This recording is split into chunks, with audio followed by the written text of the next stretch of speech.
No rules.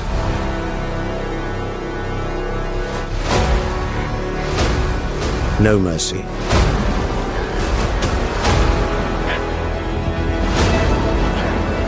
No escape.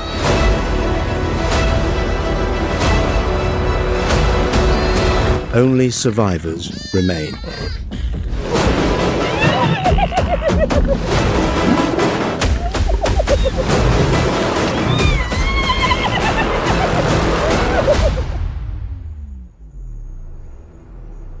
Welcome to WildVerse, where we uncover the most magnificent mysteries of wild survival instincts.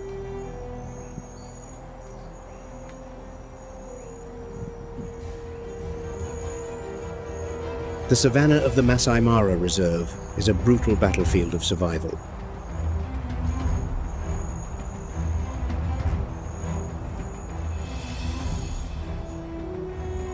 Where the ruthless laws of nature are relentlessly enforced through bloody hunts.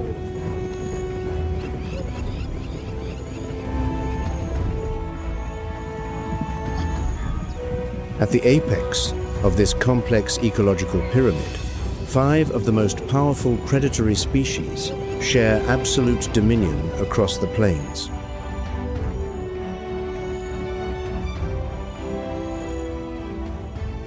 Lions demonstrate superior strength through their pack hunting formation.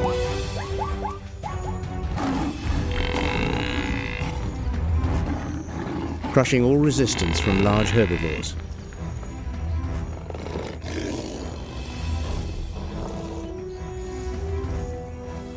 Leopards employ flawless stealth skills among the dense canopy of leaves.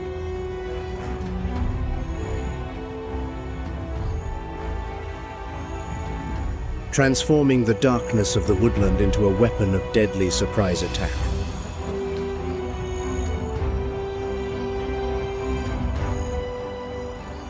Spotted hyenas deploy a relentless pursuit-to-kill strategy with astonishing endurance, draining every ounce of their prey's strength before delivering the decisive bite.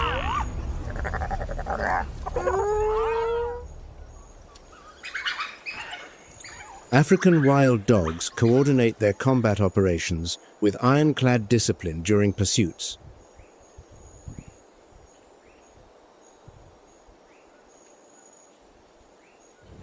Forging a hunting machine that operates with extreme efficiency and ruthlessness.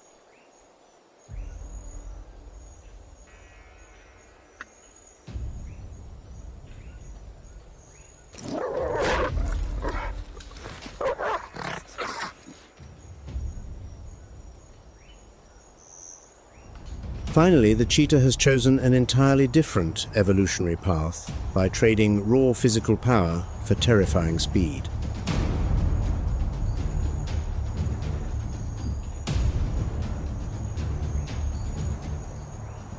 To become the fastest creature on the planet, the cheetah's body has undergone a series of extreme biometric refinements.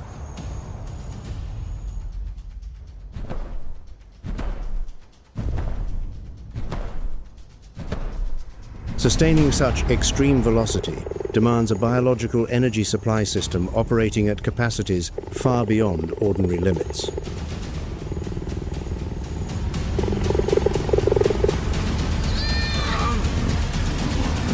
Despite possessing superior evolved mechanical weaponry, the success rate of each hunt for this wild predator never reaches absolute perfection.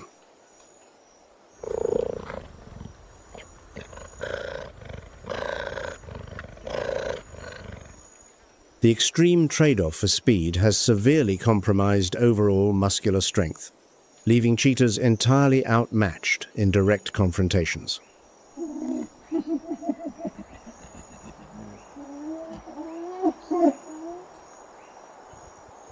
Completely unlike countless other predatory species, cheetahs can only sustain their maximum velocity over an extraordinarily brief distance of merely a few hundred yards.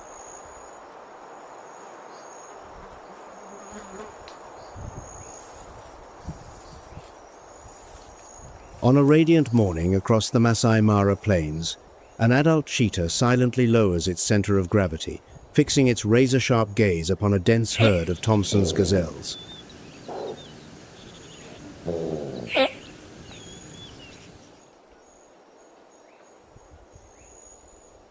The cheetah's spotted coat blends seamlessly with the faded yellow of the dry grass, allowing the hunter to skillfully conceal its presence from the vigilant eyes around it.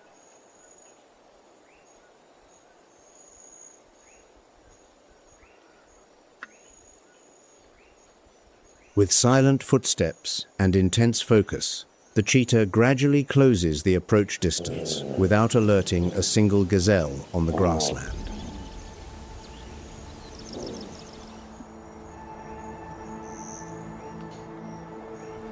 The ideal distance for the explosive sprint has been established, the cheetah's muscles coiling to their extreme limit, like a steel spring awaiting the moment to unleash.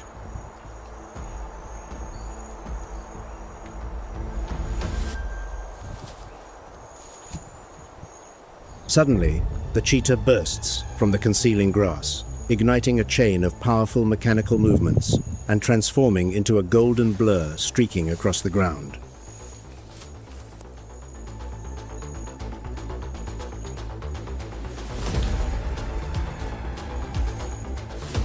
The Thomson's gazelles instantly detect the mortal threat, the entire herd frantically bolting in every direction to confuse the target of their bloodthirsty enemy.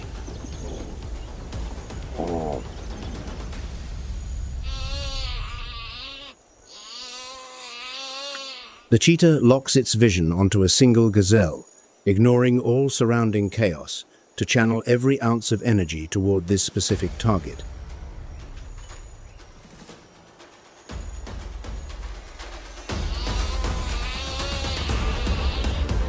The cheetah's flexible spine continuously coils and extends at a terrifying frequency, propelling the pursuit speed to the absolute highest limit in the entire animal kingdom.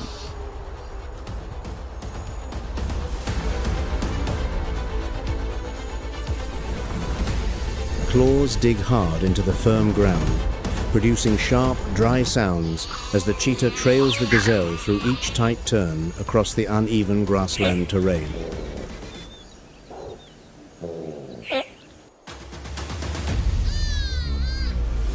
The long tail whips continuously through the air on both sides to maintain perfect balance, helping the hunter adjust its running direction and track every evasive movement of the gazelle.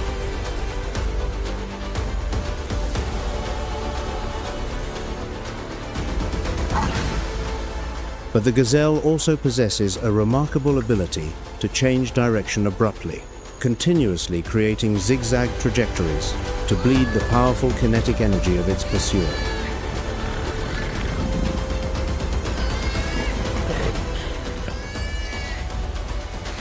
The life or death sprint stretches on for dozens of agonizing seconds.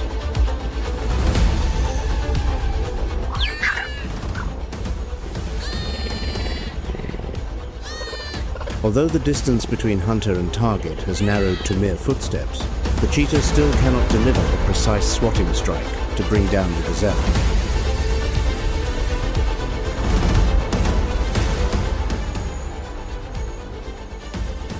The supreme speed grinds to a halt in the middle of the open grassland, its chest heaving violently to gulp down every breath of oxygen in a desperate attempt to soothe the overwhelming heat overload.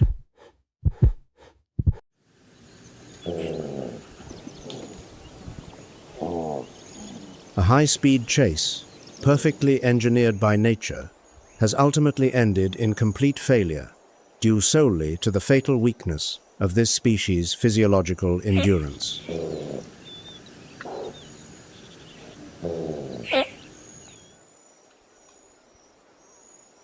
The cheetah retreats dejectedly to the shade of a lone tree to recover its strength, waiting once more for another opportunity in the merciless survival game of the African plains.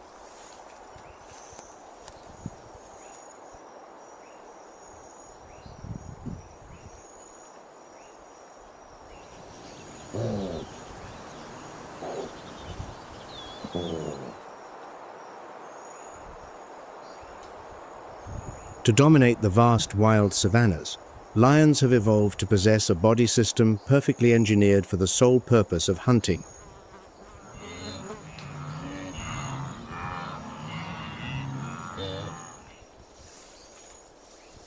Lions are equipped with razor-sharp retractable claws, enabling them to move in absolute silence to approach their prey.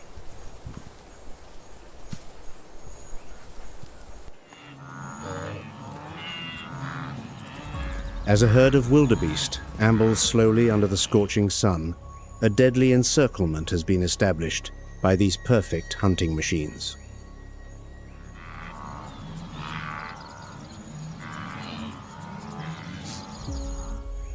The lionesses, with their sandy gold coats, employ absolute camouflage mastery.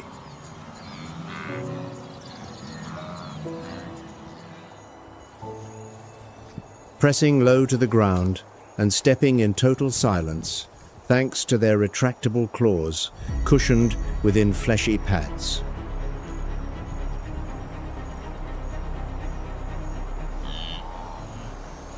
The wind blowing back from the wildebeest herd serves as a heaven-sent advantage, preventing the predator's scent from drifting ahead to give early warning to the targets.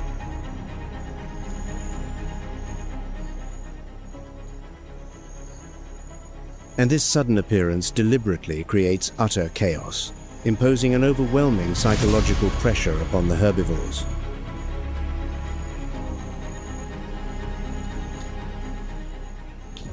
The panic forces the wildebeest herd to frantically flee in the opposite direction, madly stampeding straight into the heart of the trap laid in advance.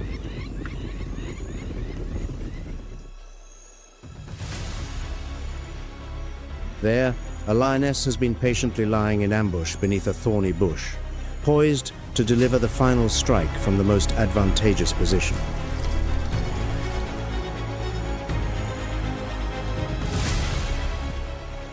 When the pursuit distance narrows to under 30 feet, a wildebeest stumbles and loses its footing on the ground.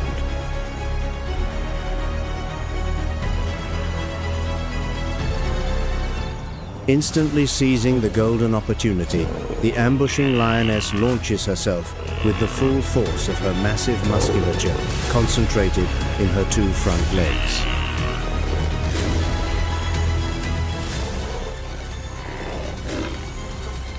The colossal mass of the great predator generates a devastating collision momentum that the large target cannot possibly withstand.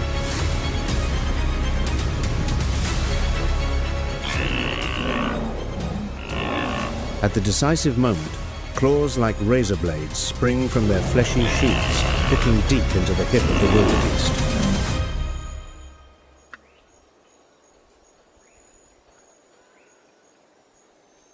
The annihilating force from the front limbs drags the target's body crashing hard against the ground with a violent impact.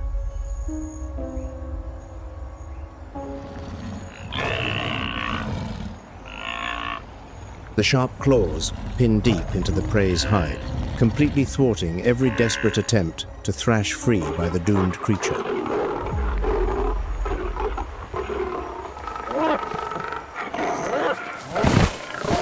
Without wasting a single second, the predator surges forward over the fallen animal, readying the next instrument of death.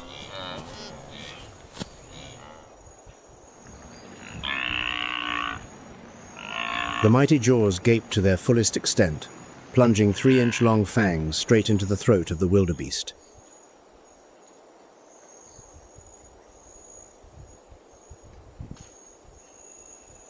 This ruthless and efficient killing process concludes swiftly within just a few brief minutes.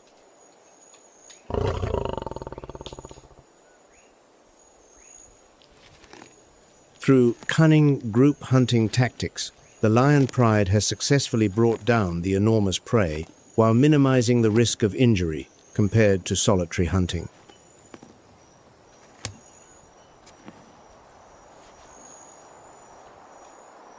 This collective hunt is a masterclass in tactical excellence, where the power of alliance far exceeds the sum of its individuals.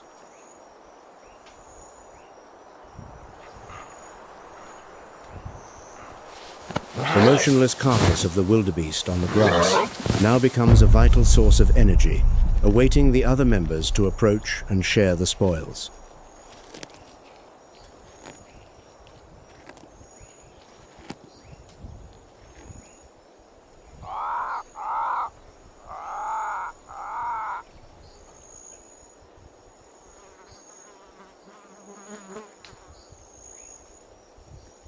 While the females serve as the frontline warriors, the male lions shoulder an entirely different life-or-death responsibility of defending the territory and repelling all intruders.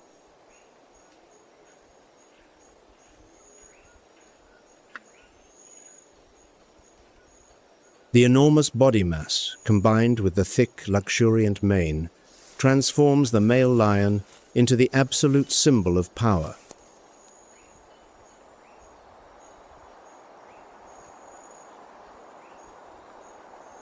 Yet renders them far too conspicuous to regularly participate in ambush hunts.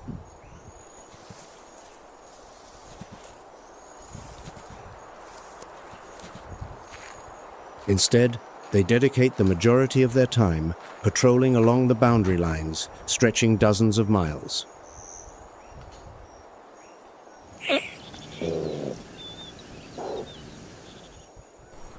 Using scent markings to stake an inviolable claim of sovereignty over the land.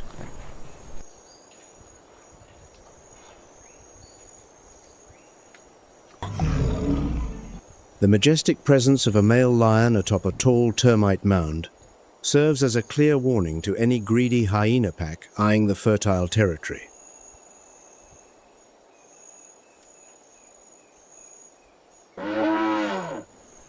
Under the midday sun blanketing the savanna, the male lion stretches his powerful neck high, draws a deep breath, and unleashes a thunderous sound wave from the depths of his mighty chest that shakes the very earth and sky.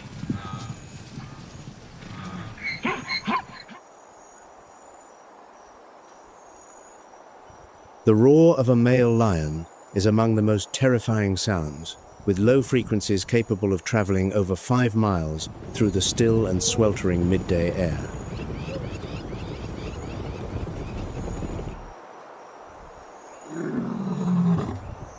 Each reverberating roar is not merely a resounding declaration of territorial ownership.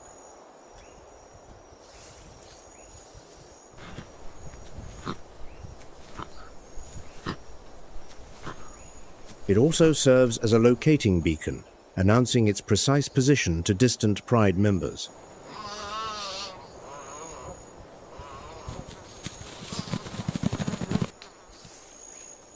The masterful division of duties between the hunting artistry of the females and the protective might of the males creates the most powerful social structure in the wild.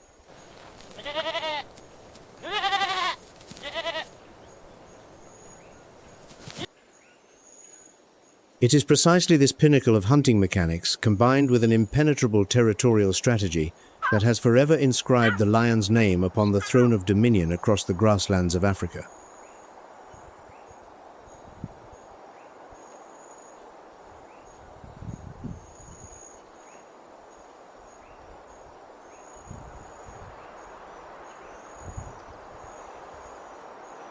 From atop the dense branches of an ancient tree, the leopard establishes a 3-dimensional hunting domain to gain an absolute tactical advantage over the keen-sensed herd of impala approaching below.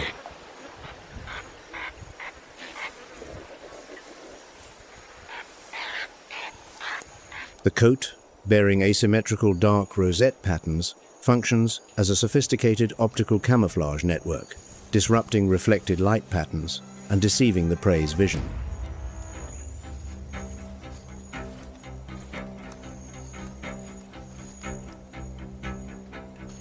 The hunter maintains a state of perfect stillness, using its cold, amber eyes to continuously analyze every movement of the impala herd venturing deeper into the ambush zone.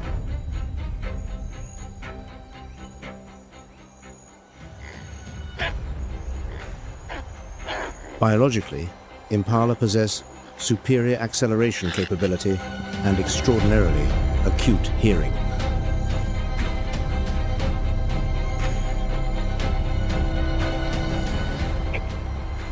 capable of detecting even the faintest sounds from the layer of dry, decaying leaves.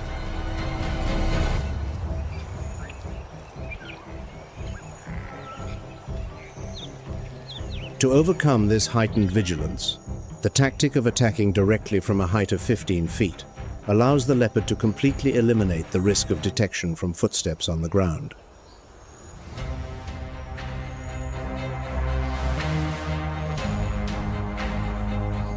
When an impala steps into the most precise targeting position, the leopard's entire muscular system instantly tenses like a steel spring.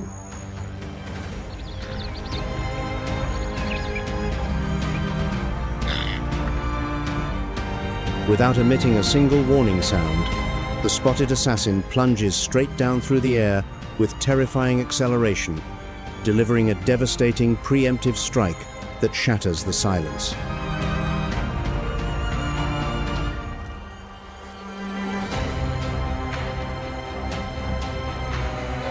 The leopard generates a destructive kinetic force, crashing directly onto the vulnerable back of its victim.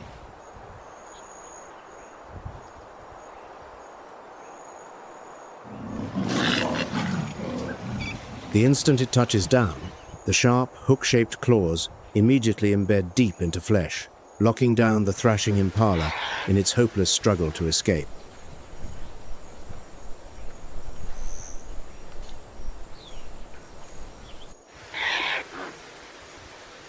A lethal bite is driven straight into the throat with extreme swiftness, severing the life-sustaining airflow of the prey in the blink of an eye.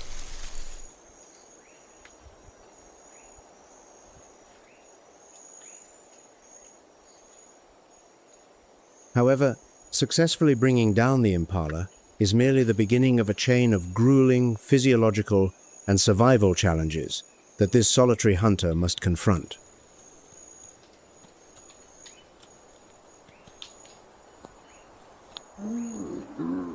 The pungent scent of fresh blood spreading through the air acts as a chemical dinner bell, instantly drawing the attention of the ferocious hyena packs lurking nearby.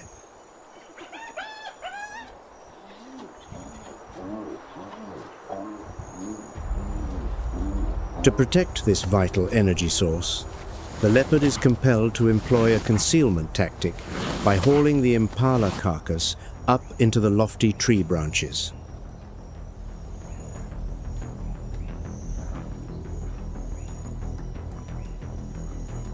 Simultaneously, the razor-sharp claws pierce straight through the steel-hard bark of the tree trunk, creating secure anchor points to haul the heavy load vertically upward.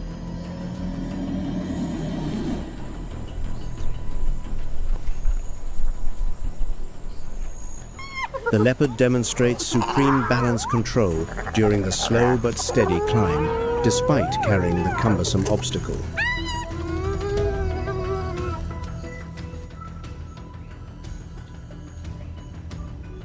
Finally, the lifeless carcass of the impala is delivered into a zone of absolute safety.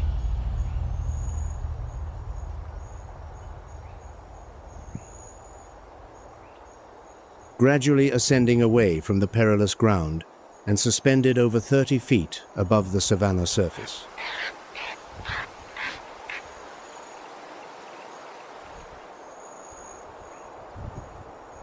The large mass of flesh is carefully draped across a forked branch, firmly secured to prevent it from falling and landing within the covetous sights of ground-dwelling scavengers incapable of climbing.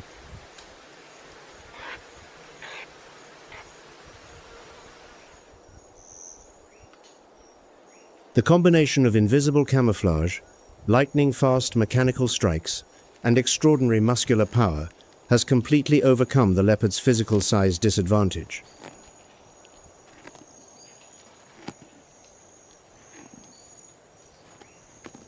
The ancient tree branch has now been transformed into an impregnable aerial banquet hall.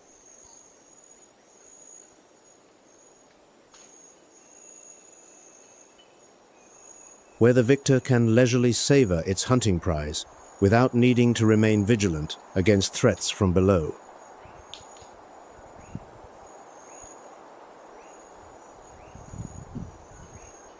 In the cool shade, the leopard uses its razor-sharp teeth to rip through the tough hide.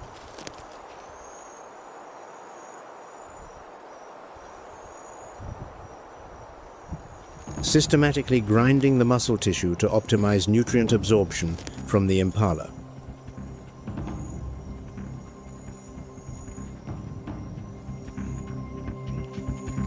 The enormous caloric reserves from this intact carcass will fuel the leopard's sustained survival for many consecutive days without needing to undertake another perilous hunt.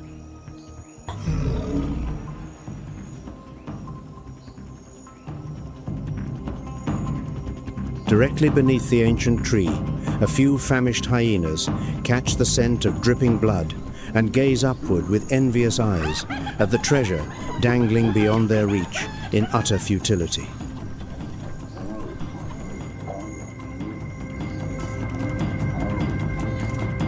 The furious growling howls of the hyena pack, rising from the parched ground below, only further elevate the commanding status of the spotted creature, lounging serenely upon its throne of branches.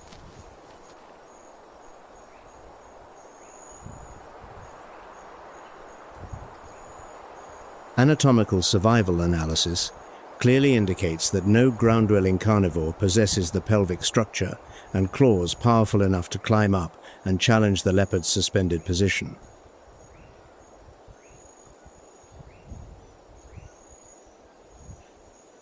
By ruthlessly exploiting the vertical dimension of space,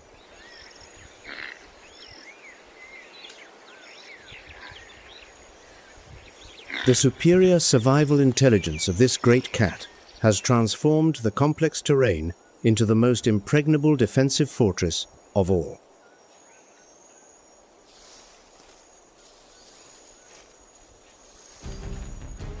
As the afternoon sunlight begins to fade, the dark spotted coat once again demonstrates its peak optical camouflage capability.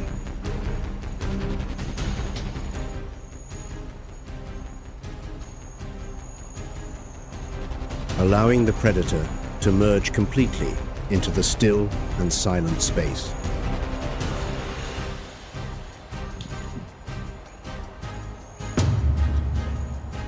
Amid the droning of insects, the silhouette of the three-dimensional assassin seemingly vanishes into the realm of invisibility.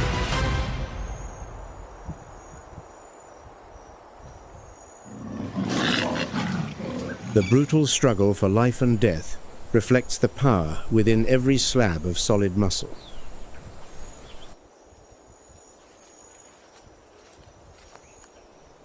From the stealthy stalk to the defense of its prize, the leopard has transcended the limits of terrain to affirm its unrivaled status as a perfect biological killing machine on the savanna.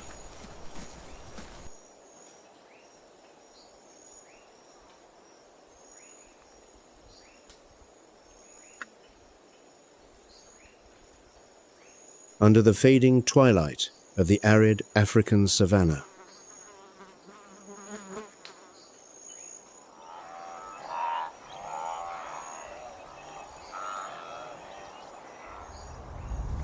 the art of hunting reaches its pinnacle of pragmatism through the relentless pursuits of the valiant wild dog.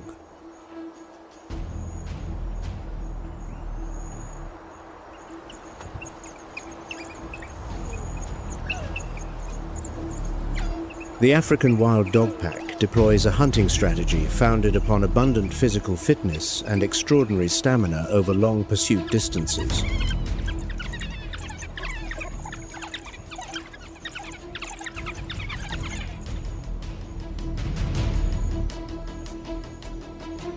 Having clearly identified their target within the impala herd, the hunting party patiently trails at a steady pace, aiming to drain the victim's stamina rather than launching a blitz attack.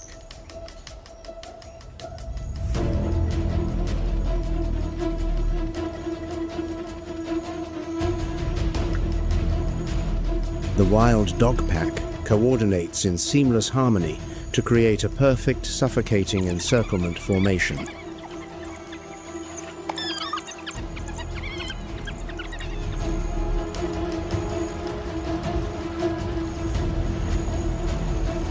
continuously pressuring and cutting off every escape route for the panicking impala.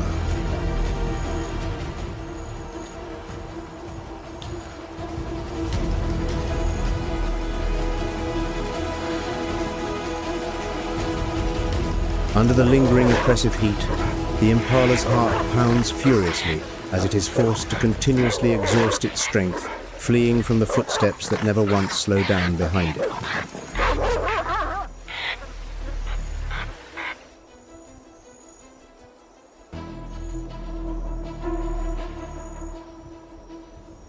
The life or death race stretches on endlessly until the impala collapses from exhaustion.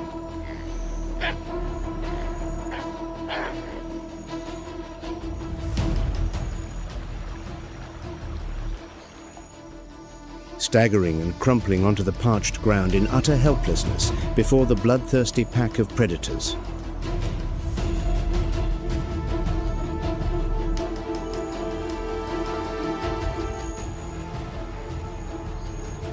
In stark contrast to the clean suffocation kill of the lion,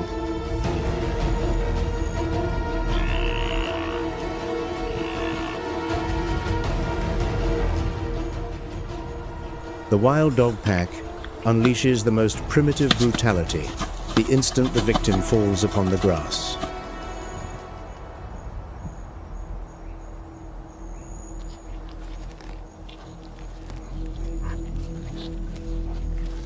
The flesh-tearing feast begins while the impala is still conscious.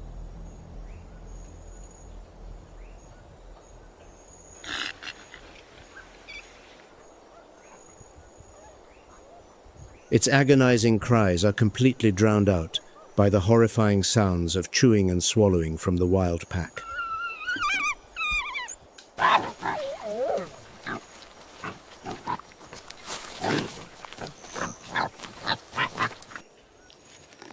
This method of eating alive is extremely savage, yet serves as a core survival mechanism to consume food as rapidly as possible before other predators discover it.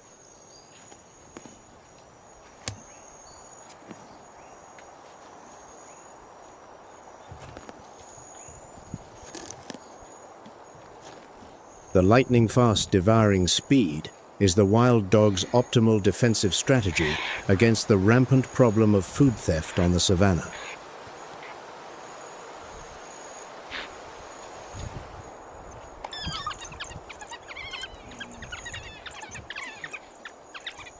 The phenomenon of food robbery, also known as kleptoparasitism,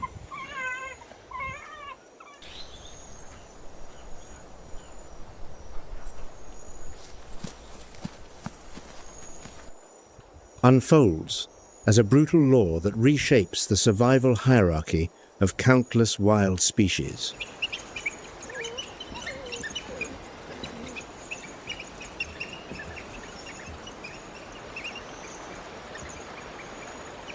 Even the most skilled hunters cannot peacefully enjoy their hard-won spoils.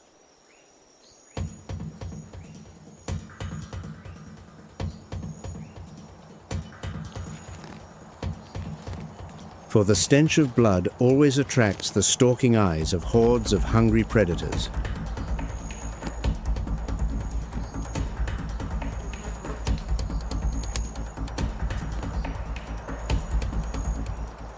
Scavenging species such as vultures and spotted hyenas constantly lurk, gathering into loud, aggressive mobs.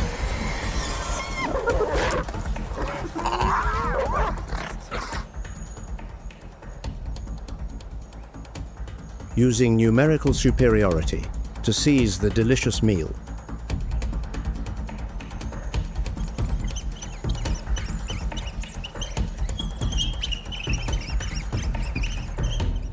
However, the most dreaded risk of losing a kill does not come from the rowdy hyena pack.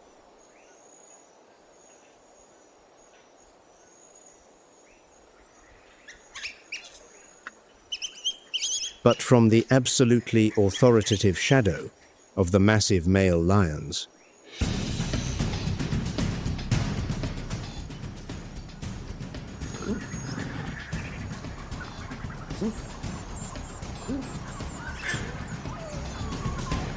In contrast to the collective defensive advantage of wild dogs,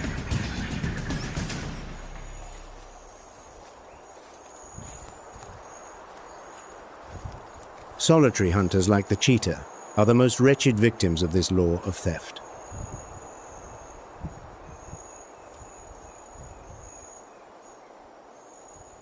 A cheetah has just successfully brought down a male Thompson's gazelle after a wind-splitting sprint that drained every last drop of its energy.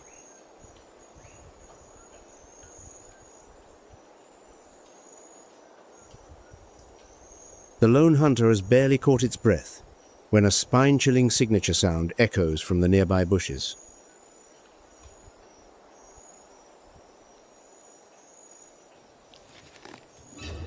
It is the dreaded dinner bell of the spotted hyena, a creature that routinely uses numerical superiority or sheer stubbornness to commandeer a fine meal.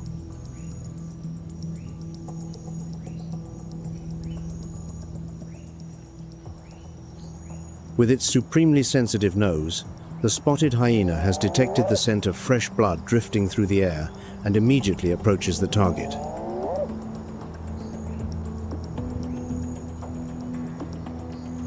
Making no attempt at stealth, the creature wielding its bone-crushing jaws lumbers forward with an air of overwhelming dominance to intimidate the exhausted hunter.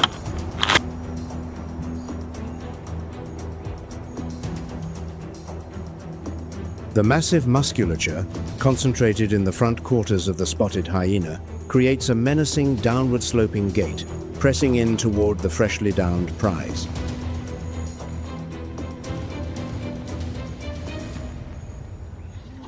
The cheetah growls a warning, straining to raise its neck fur on end to appear larger in a desperate bid to protect the hard-earned meal.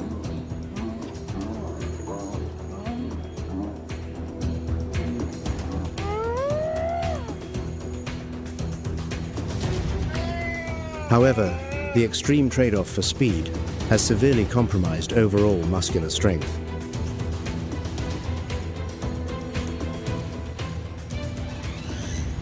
Leaving the cheetah entirely outmatched in direct confrontations.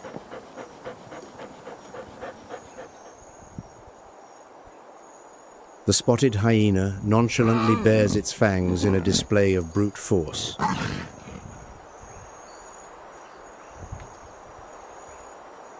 Ready to use raw primal aggression to rob the prize outright.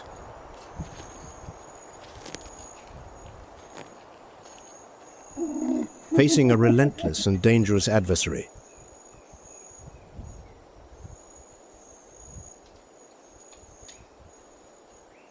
the cheetah is forced to make the decision to back down and preserve its life rather than die for a single meal.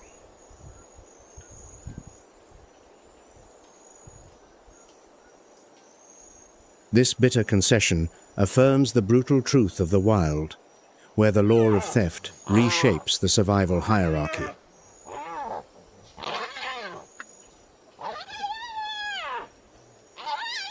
Claiming the entire gazelle carcass, the hyena savagely rips through the thick hide, ravenously devouring the succulent flesh at a terrifying pace.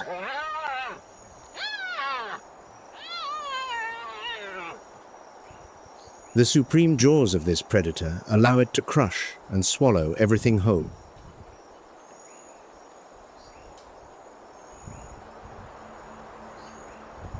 From the toughest sinews to the hardest segments of bone,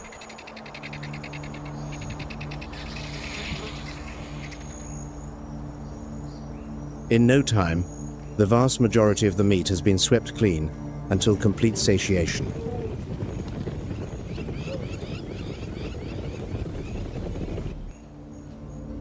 The moment the hyena turns its back and departs,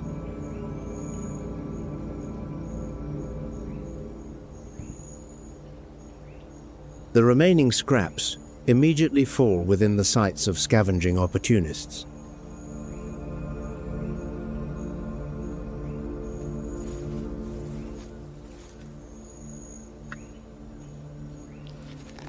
Black-backed jackals dart out from the withered grass, nimbly approaching the scene to scrounge the meager remnants left behind.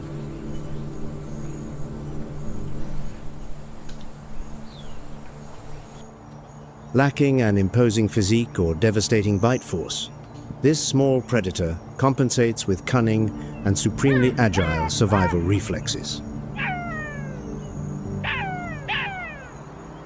Its characteristically slender, elongated snout allows the jackal to slip easily into the narrowest gaps between the rib cage to strip away the very last scraps of meat.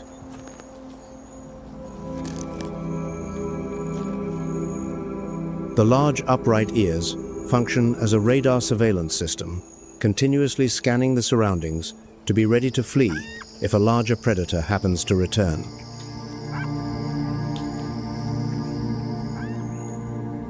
Their appearance perfectly fills the third tier of the theft pyramid.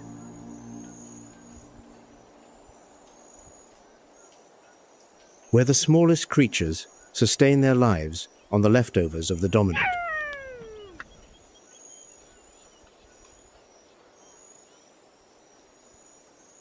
Yet the jackal's hasty scavenging feast is cut short when another massive cleanup crew begins descending from the sky above.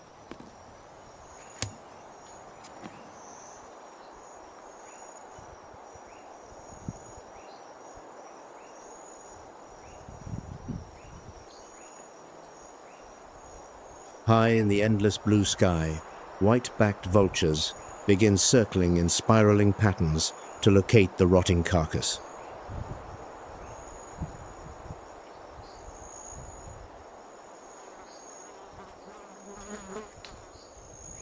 They appear as the most devoted biological sanitation squad, bearing the duty of cleansing the entire vast expanse of the plains.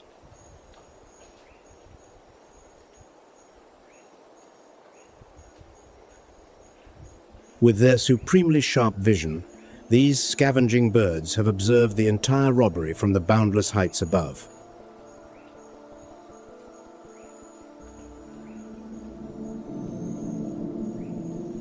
Their enormous wide wingspans allow vultures to ride the thermal air currents.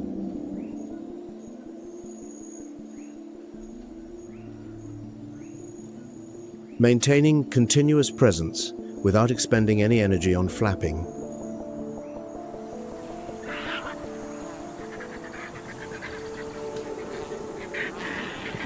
When one individual dives down, that movement instantly becomes a rallying signal, summoning countless others to share the remains.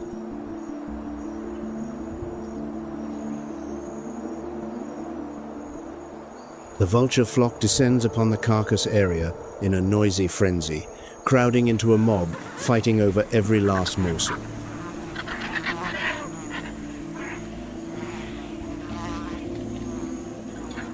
They are experts at exploiting remnants, wedging their sharp beaks into the smallest bone crevices to extract the last decaying muscle tissue.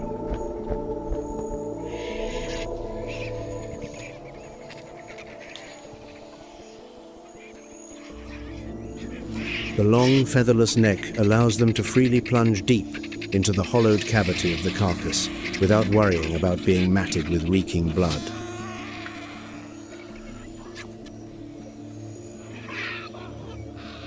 By consuming the rotting flesh,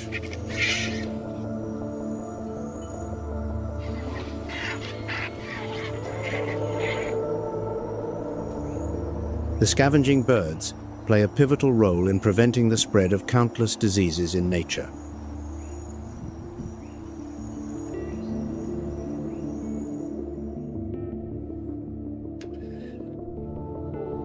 The vulture's stomach is a chemical reactor with extreme acid concentration, powerful enough to dissolve and completely destroy lethal pathogens.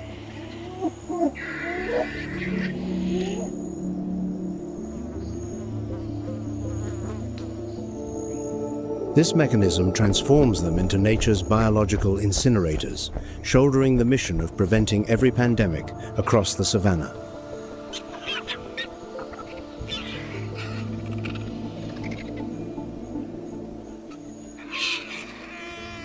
Their voracious appetite functions as a natural biological decontamination process, halting the catastrophe of cross-infection across the grasslands.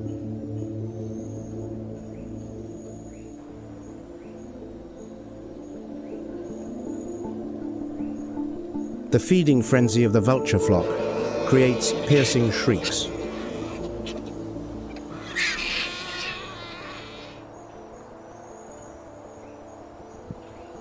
Reflecting the fierce competition even at the lowest tier of the food chain.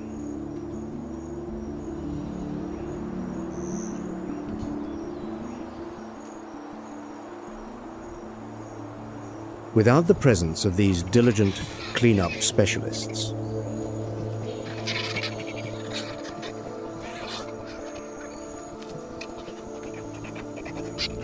the savanna would rapidly transform into a colossal wasteland overflowing with decay and death.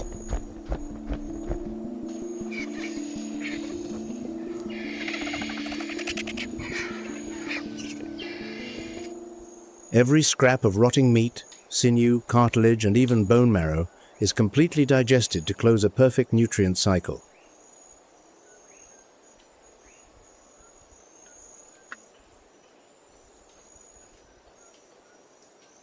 The white-backed vultures flap their heavy wings, once again soaring into the sky to continue their endless airborne search from above.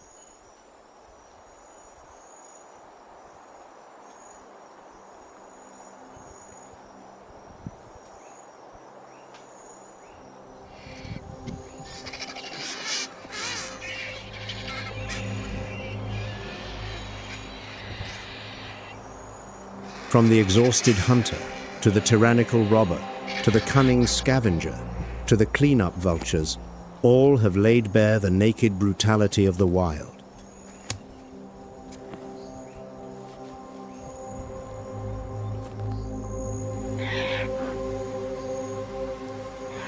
No waste is tolerated on the savanna. Every gram of energy must circulate through the merciless links of the chain.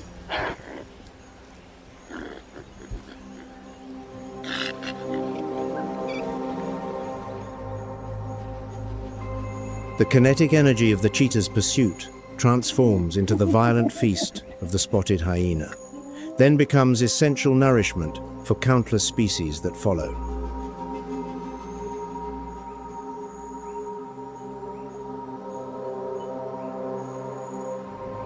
The interdependence between the kleptoparasitic species and the scavengers is the key to maintaining a closed and sustainable ecosystem.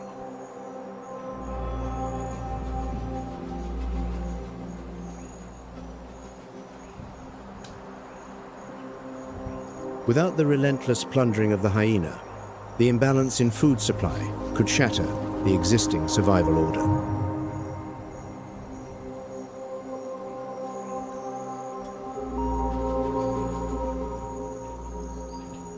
The portrait of the wild ecosystem is constantly reshaped hour by hour through confrontations that never reach a resting point.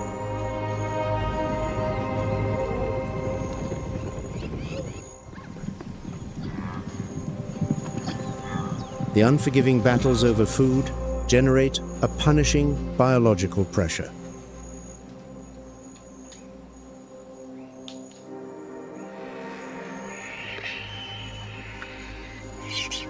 Compelling every wild species to continuously upgrade its survival weaponry.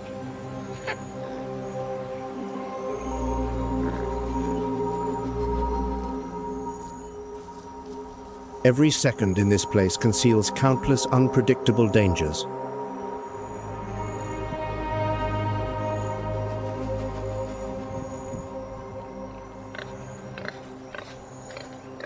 Each species proudly plays the role of an essential gear within a complex ecosystem that has been shaped over millions of years.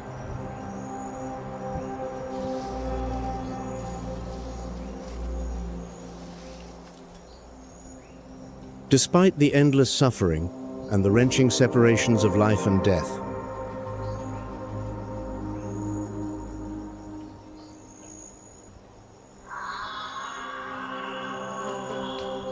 the eternal wheel of the wild ecosystem shall continue its majestic turning forevermore.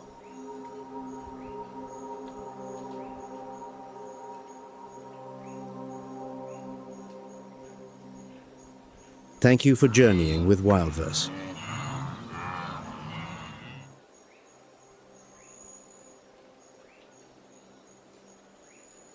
where the natural world still holds countless magnificent stories waiting to be told.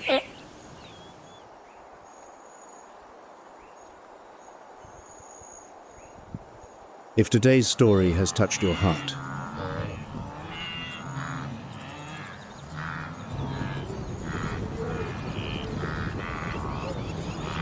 please hit subscribe and turn on the notification bell to continue our reunion on the next expedition.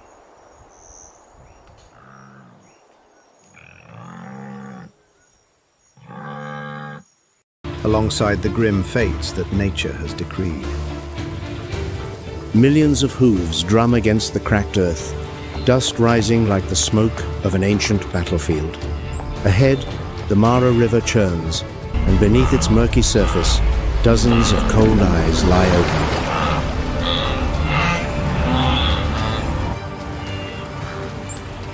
No one wants to step in first. No one wants to be the offering.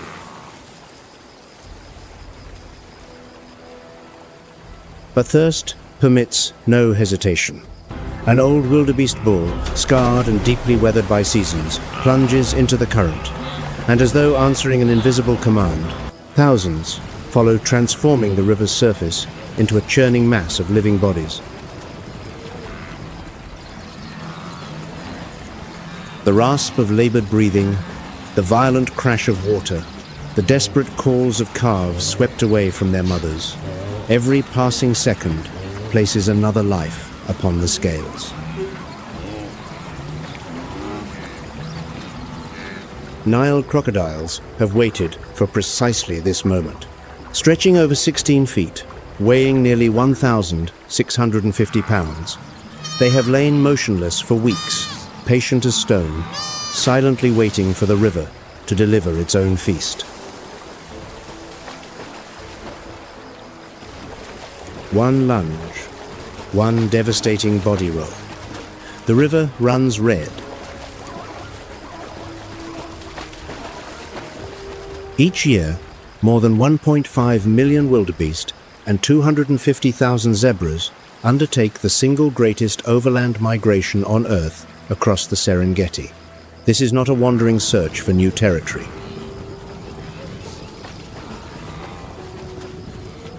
This is a pursuit of water. Nothing more, nothing less.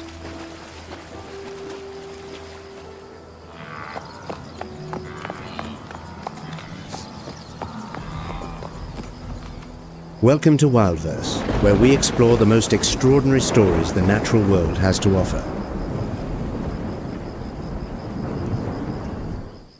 The savanna covers nearly 20% of Earth's total land surface and roughly half the African continent. From vast tropical grasslands to sprawling seasonal wetlands, everything operates under the same immutable law.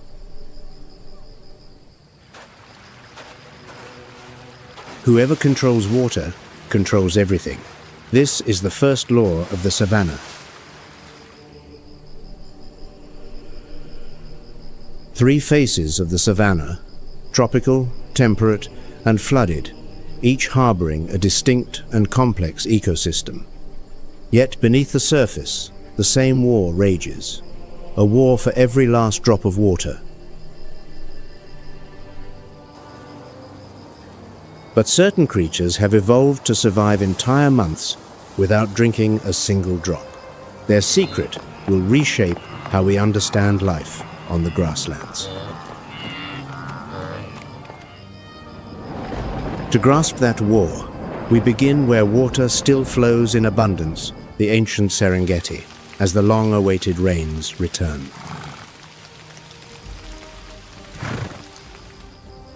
And there, beneath the canopy of weathered, gnarled acacias, the holders of life and death are already establishing an order of their own.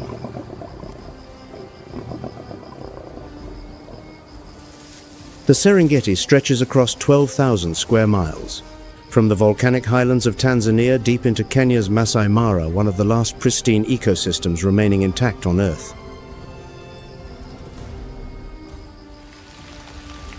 When the rains arrive from November, the parched grasslands erupt into life within weeks. Grass grows waist-high, water fills the hollows, and the Serengeti becomes a banquet for more than 70 species of large mammals.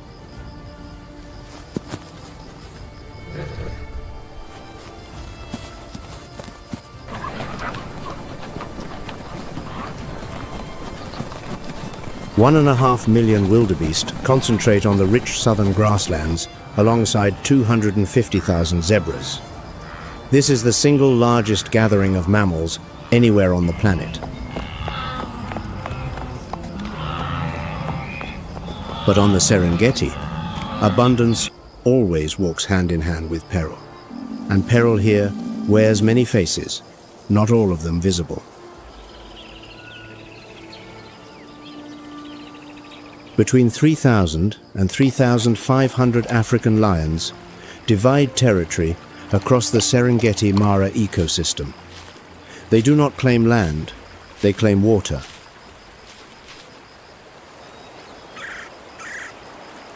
A lion pride, typically 10 to 15 individuals, establishes its sphere of influence around the most strategic waterholes. Where there is water, prey will come of its own accord. The lionesses are the primary hunters. They coordinate under the cover of darkness, encircling from multiple angles, exploiting the precise instant prey lowers its head to drink.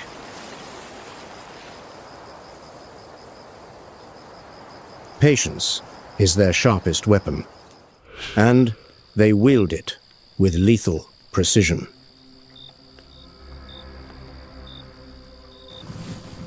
At night, when darkness strips prey of its long-range vision, lions become nearly invisible. They approach waterholes from downwind, flatten into the grass, and wait sometimes for hours without the slightest twitch.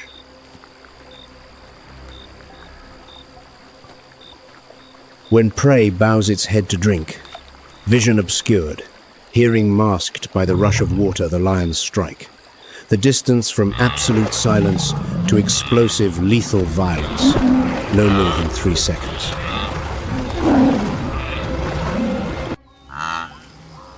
"6,000 wildebeest fall to lion claws and teeth each year on the Serengeti, yet that figure accounts for less than 0.5% of the total herd. The ecosystem calculates everything with cold precision.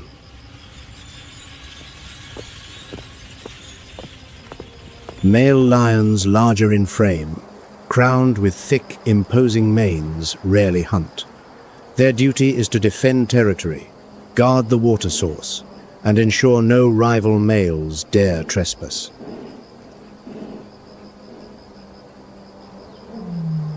A lion's roar carries up to 5 miles across the open grasslands, a sound that reverberates through the chest of every creature within range. It is not a threat. It is a declaration of sovereignty. This waterhole has an owner.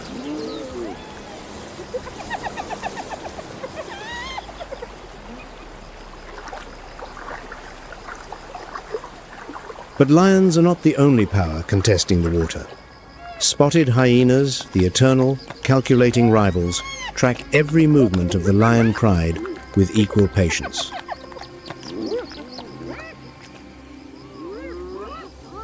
A spotted hyena clan can number 60, even 80 individuals, outnumbering any lion pride many times over.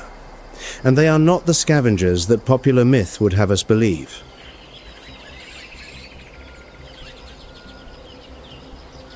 "60 to 75% of a spotted hyena's diet comes from its own kills. They pursue prey for miles, needing not peak speed but superior endurance.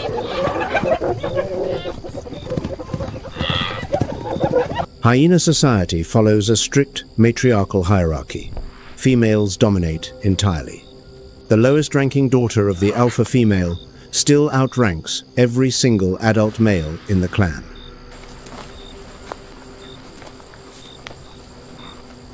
And their most fearsome weapon, a bite force of 1,100 pounds per square inches, nearly double that of a lion.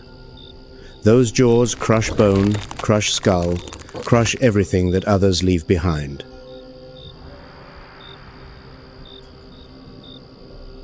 Hyena droppings are chalk white, a telltale signature of calcium from bones digested entirely.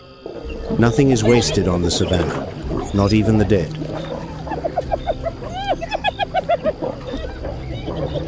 The eerie, bone-chilling laughter of hyenas rings through the Serengeti night, not an expression of amusement, but a sophisticated communication signal between clan members, each tonal variation carrying a distinct message.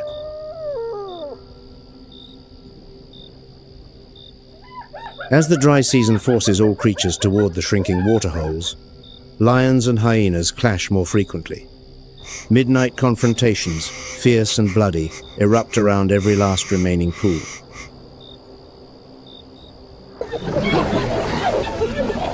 "30 hyenas can overwhelm a group of 5 lionesses, through numbers, through stamina, through a ceaseless barrage of ear-splitting snarls." On the savanna, power is measured not only by strength, but by who is willing to endure the longest.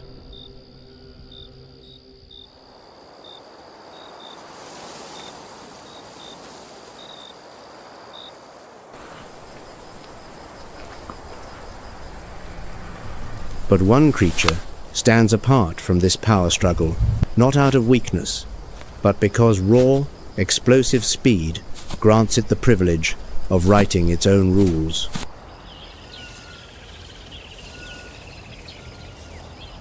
The cheetah, the fastest land animal on Earth, reaches 70 miles per hour in terrifying, explosive bursts of acceleration. But speed always exacts a heavy price.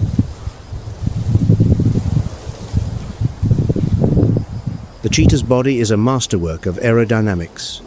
40 million years of evolution sculpted for one purpose: speed. A spine flexible as a spring, non-retractable claws gripping like cleats, a long tail balancing like a rudder.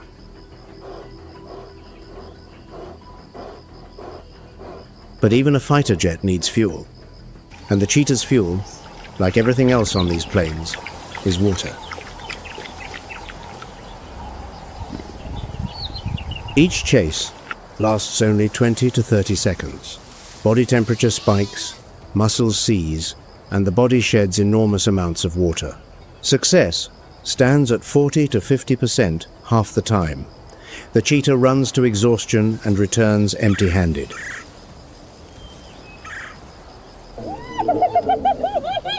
After every hunt, whether won or lost, the cheetah must drink immediately, and the moment it lowers its head to the waterhole, spent and unguarded, is the moment a lion or hyena steals the kill. Speed delivers the meal, but the thirst that follows speed, the desperate, all-consuming, vulnerable need for water, can take everything away.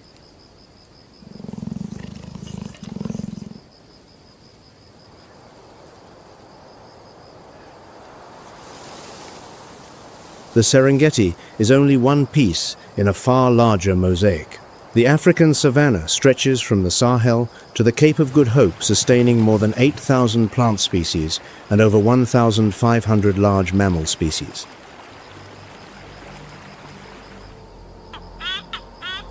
Everything from the smallest blade of grass to the largest elephant revolves around a single, unforgiving axis, the water cycle.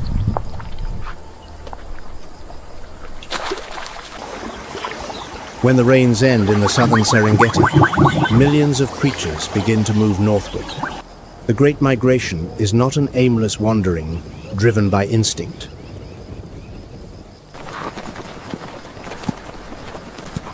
It is the largest organized pursuit of water on the planet, a pilgrimage written in hooves and dust.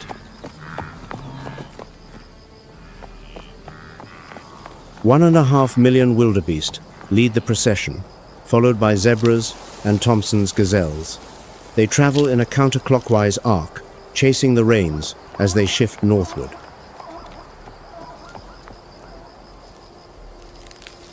No maps, no leaders, no scouts sent ahead. Only genetic memory, etched deep across millions of years, and the scent of water carried on the wind.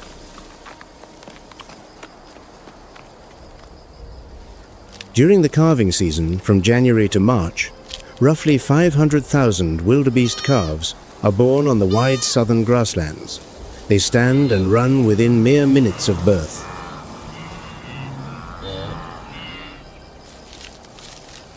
There is no alternative. In a land where predators outnumber patches of shade, to stand still is to die. Every calf learns this truth within its first breath.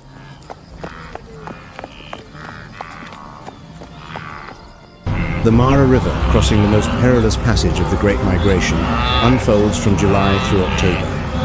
Thousands crowd the steep banks, hesitate, then plunge in a surge of collective panic.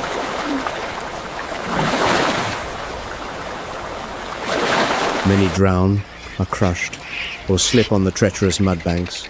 Carcasses drift downstream, feeding crocodiles, vultures, fish, and the riparian ecosystem for weeks.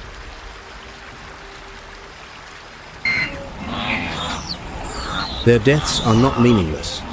Each is a link in a nutrient chain that the current carries from grassland to river, from river to floodplain, sustaining millions of other organisms.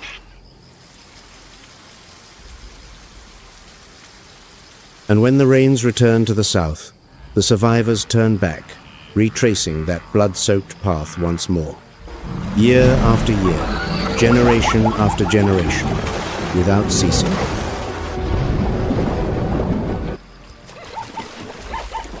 This is not blind instinct. It is a contract, millions of years old, between wildebeest and water, a covenant etched in genetics. Whoever breaks the contract dies. But the savanna has not always looked this way. Between 8 and 5 million years ago, this land was thick tropical forest. As the climate shifted, the trees retreated, yielding to boundless grassland. Grass, the most unremarkable of plants, rewrote the course of evolution. Animals had to run faster, see farther, and cooperate tightly to survive on open terrain with no cover. And it is water alone that dictates where grass grows, when it grows, and how much, thereby governing the entire food chain above. The wet season transforms the savanna into a refuge. Water pools scatter everywhere, prey disperses, and predators must work harder, no longer able to ambush at a single choke point. But that lush paradise never lasts. It was never meant to. From June, the sun tilts northward, dragging the last of the clouds with it. The grasslands shift from vivid green to faded gold, then to ashen brown, the color of death spreading slowly across the land. The waterholes shrink by the day. Mud thickens to paste, the earth splits open, and the equilibrium between hunter and prey tips decisively toward whoever controls the final drops. On the Serengeti, each drop that evaporates draws another life closer to the edge. There is no room for mercy in the dry season. There is only arithmetic. But the Serengeti is merely the wettest corner of the vast savanna. Farther south and east, where rainfall plummets, the battle for water grows exponentially more savage.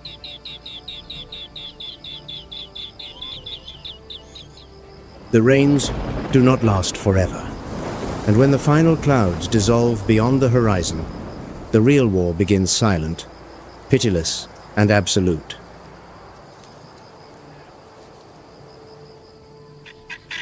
In a place where rain is a distant luxury, only those most thoroughly armed by evolution can hold their ground.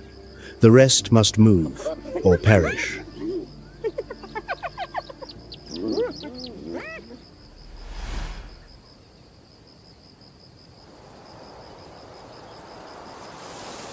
The temperate savanna Kruger, Pilanesberg, Kigalagadi, where rainfall amounts to barely a third of the Serengetis. When the dry season descends, the ground becomes a furnace, and water grows more precious than gold.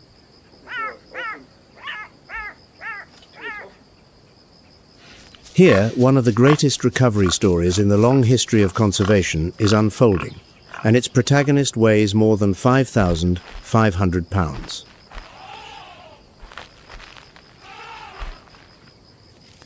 The white rhinoceros, the second largest land mammal, once stood at the brink of extinction.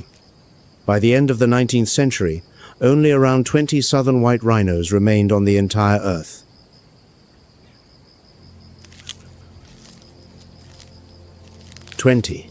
Fewer than the fingers on 4 hands. A population so small, it could fit inside a single room.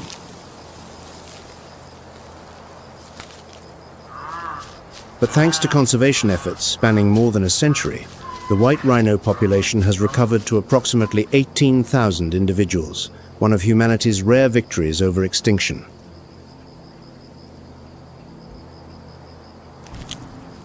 The white rhino carries a deceptive name. They are not white at all. White derives from the Dutch word wid, meaning wide, describing their characteristically broad, flat mouth.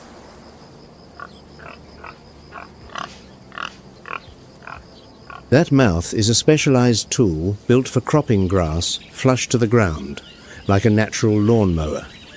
Each day, a white rhino consumes up to 120 pounds of grass.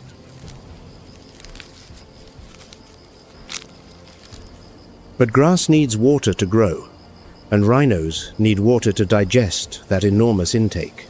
When the dry season drags on, rhinos must keep moving, sometimes dozens of miles daily, searching for both.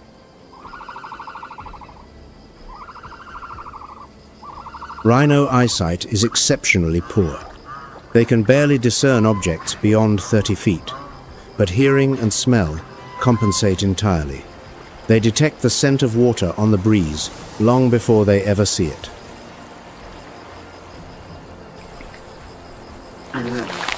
On the hottest days, rhinos seek mud wallows, not for leisure, but to cool down and coat themselves in a protective layer against biting insects. When even the mud dries, rhinos grow restless and aggressive. A rhino horn, exceeding 59 inches in rare cases, is not bone. It is compressed keratin, the same material as human hair and fingernails. But it is that same keratin that has pushed them to the brink once more. Poaching for horn remains the gravest threat, turning every rhino into a moving target across the parched grasslands.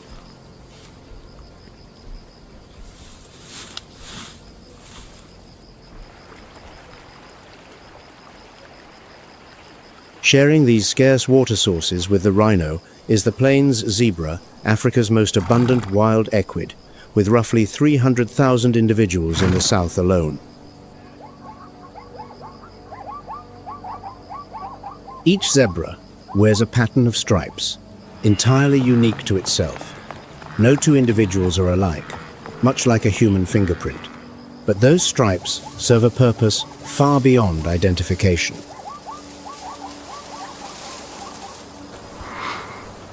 When the herd runs together, hundreds of stripe patterns merge, producing a motion dazzle effect, a visual illusion that prevents predators from locking on to any single individual.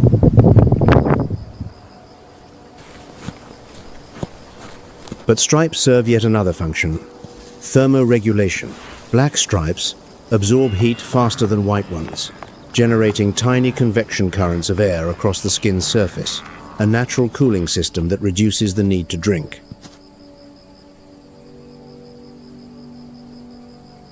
Evolution does not offer single-purpose solutions.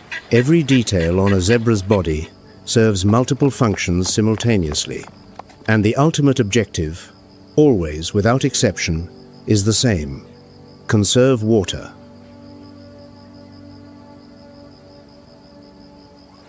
During the dry season, zebra herds cluster tightly around whatever waterholes remain. social order begins to fracture.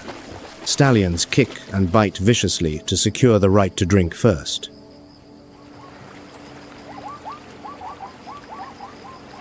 Zebras hold an advantage few grazers share. A digestive system that handles tough, fibrous dry grass wildebeest cannot stomach. They lead the migration, eating the coarse top layer and clearing the path for wildebeest to graze beneath.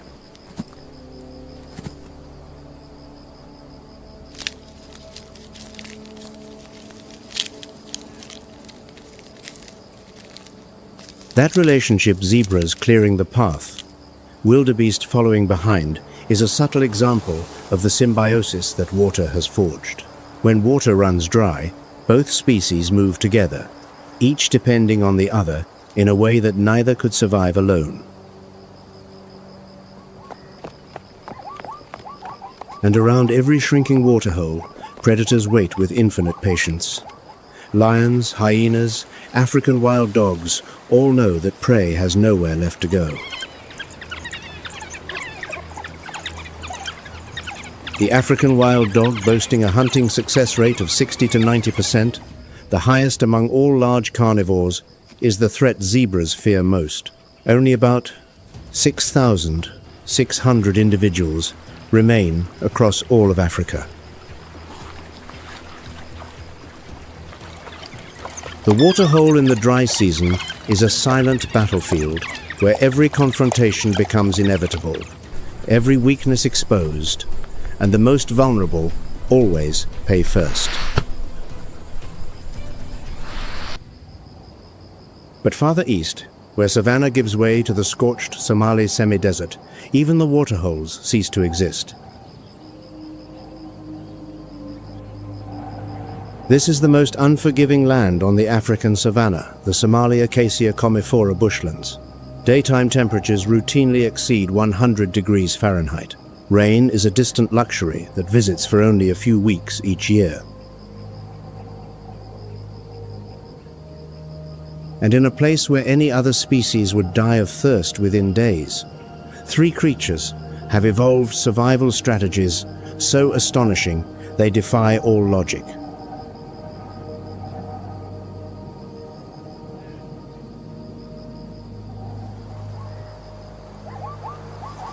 Grevy's zebra, the rarest zebra species on Earth, with fewer than 3,000 individuals remaining, over 90% concentrated in northern Kenya.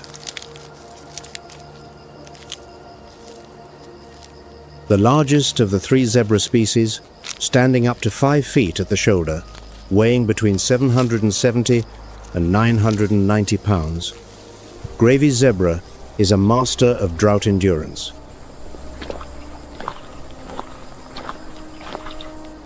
Their unusually large ears are not merely for listening. They act as biological radiators. A fine capillary network inside releases body heat into the air, reducing the need to lose water through sweat. But Grevy's zebras still need to drink far less than their plains cousins. Capable of digesting the dry, coarse grass that other species ignore, they extract every last trace of moisture from their food.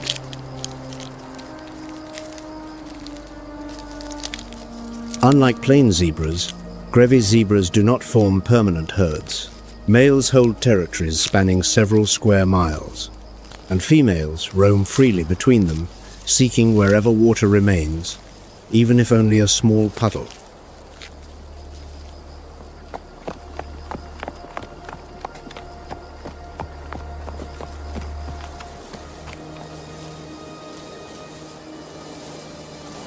But the gerenuk, the most peculiar and elegant long-necked antelope in Africa, has pushed the strategy of water conservation to its absolute limit.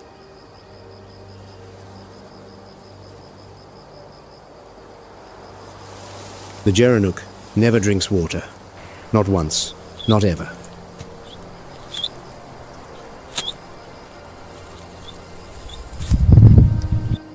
With its abnormally long neck and the ability to stand upright on its hind legs, the gerenuk reaches foliage 6 to 8 feet high that no other antelope can touch. Every drop of water it needs is extracted from fresh leaves.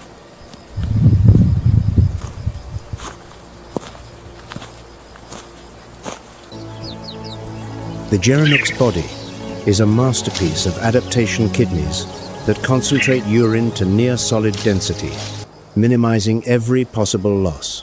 It stands as living proof that life can persist without any direct water source.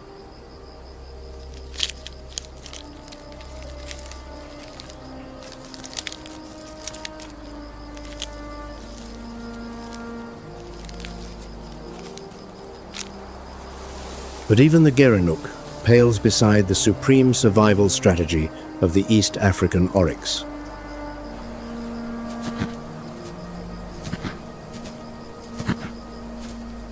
The oryx survives entire months without drinking a single drop of water, drawing all its moisture from dry leaves and roots.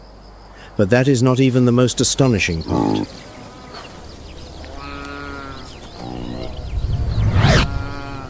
The oryx endures a blistering core temperature of 113 degrees Fahrenheit, a searing extreme where any other mammal would perish from heat stroke.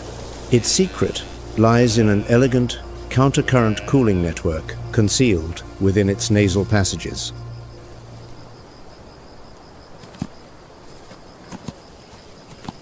Hot blood flowing from the body passes through a fine mesh of capillaries in the nasal cavity, cooled by inhaled air before reaching the brain. The oryx's brain remains cooler than its body, a natural air conditioning system that human engineering has yet to replicate.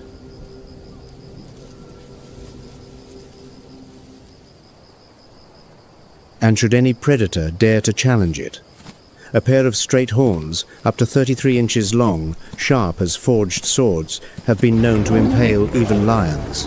The oryx does not flee, the oryx fights.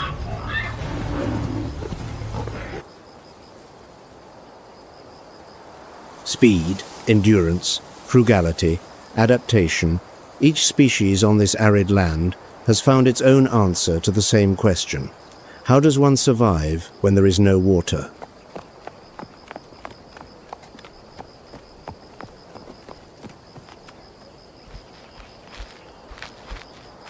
But one species does not answer that question. It rewrites the question entirely. Instead of seeking water, it creates water conjuring it from deep within the earth itself.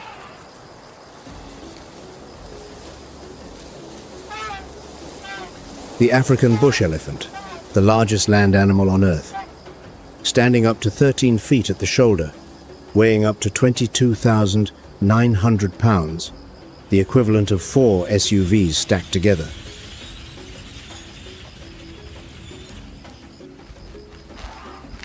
And they are thirsty. Thirstier than any other creature on the savanna. Perpetually, insatiably thirsty.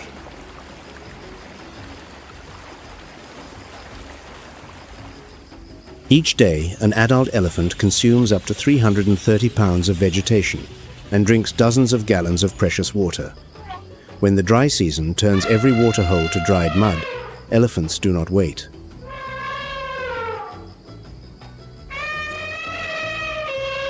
They dig their own wells.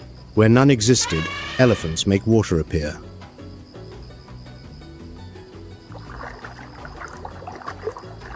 Using tusks and trunks, tools that 40 million years of evolution have honed, elephants excavate deep into the earth, reaching groundwater that no other species can access.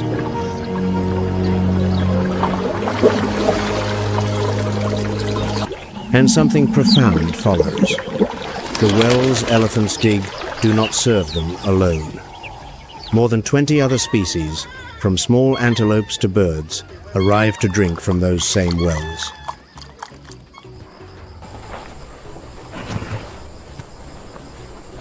Elephants remember every water source they have ever found. The elephant brain possesses an unusually large temporal lobe, the region responsible for memory and emotion. They mourn their dead, return to visit the bones of the departed, and stand in silence beside them for hours.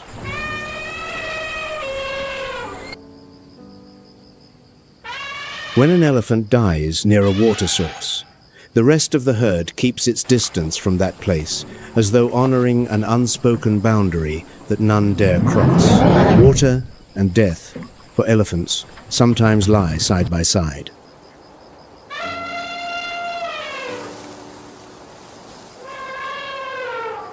Elephants are not merely the largest mammals on Earth. They are ecological engineers, invisible architects of the entire savanna ecosystem.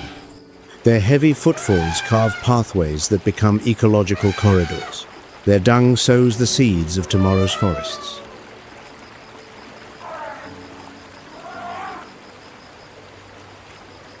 Elephant herds move under the guidance of the oldest female, the matriarch. Her memory serves as a living map, storing the location of every water source discovered over decades, passed down to the next generation through behavior rather than genetics.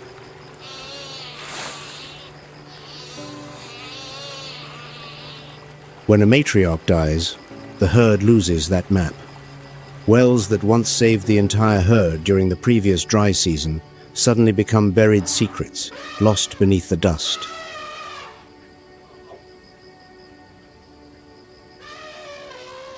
If elephants vanish, dozens of other species will lose their only water source during the dry season.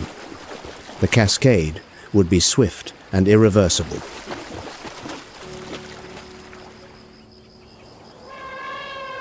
But elephants are vanishing, and with them, the wells are vanishing too.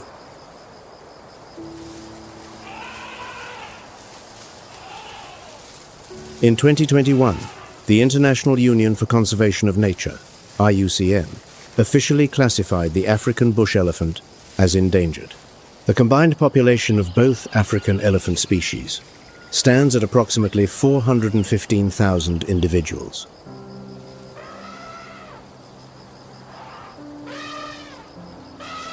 At the peak of the poaching crisis in the early 2010s, an estimated 20,000 elephants were killed each year for their ivory. The numbers have declined thanks to anti-poaching efforts, but the threat has never disappeared.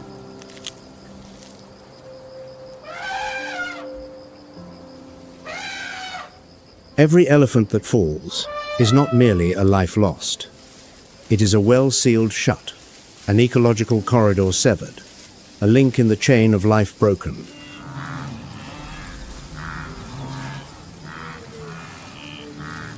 And on the African savanna, where water is currency, losing the creature that creates water means losing the entire bank.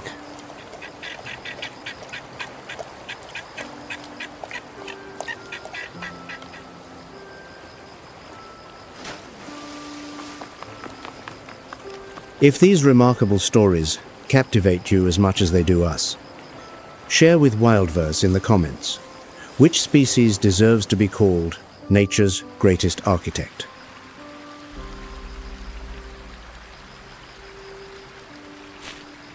From those who control water, to those who need none, to those who create it, the savanna has shown that every survival strategy revolves around a single axis: water.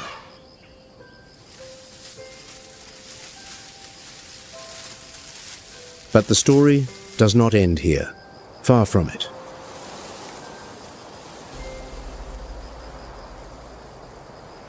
There are places in Africa where water is not scarce.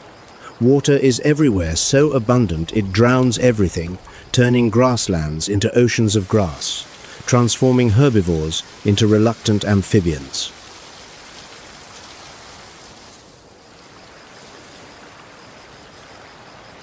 And in that waterlogged world, an entirely different challenge awaits, because too much water can kill just as surely, just as mercilessly as too little.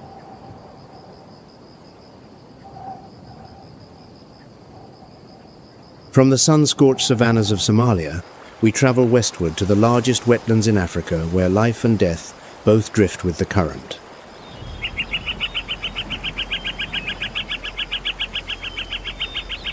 The Sud, one of the largest wetland systems on the African continent. When the rains arrive, water from the Upper Nile spills beyond its banks, transforming thousands of square miles of grassland into a world half water, half earth.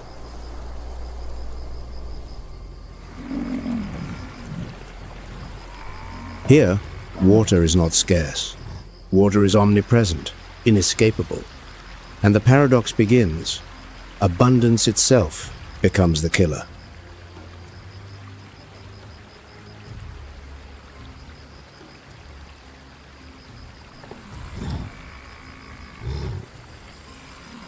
The sovereign of these flooded waters weighs up to 3,300 pounds, can hold its breath underwater for 5 minutes, and possesses jaws capable of snapping a wooden canoe in two.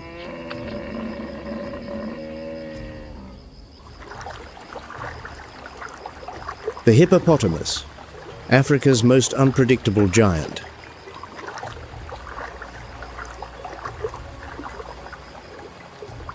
They spend nearly the entire day submerged, only eyes, ears, and nostrils breaking the surface.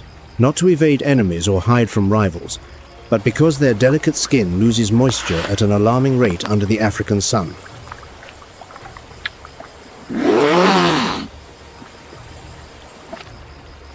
Hippo skin secretes a red fluid, often mistaken for blood sweat. In reality, it is a blend of natural acids that functions as both sunscreen and antibiotic, a sunblock and antimicrobial agent that nature invented millions of years ago.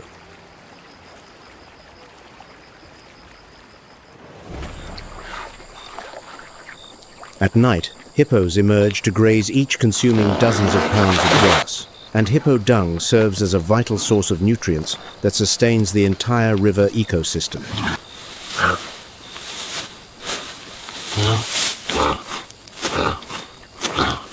Hippo pods of 10 to 30 individuals congregate in the deepest pools, males defending their aquatic territory through ferocious battles, jaws gaping wide to display their teeth as declarations of dominance.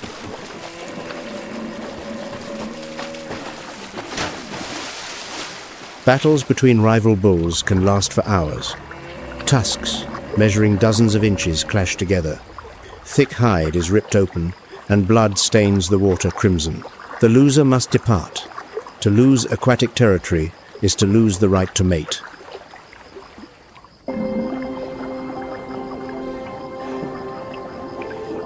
Hippo calves are born underwater and nurse underwater. In their earliest weeks, they scarcely leave the water at all. The terrestrial world is too hot, too dry, too dangerous for their tender skin.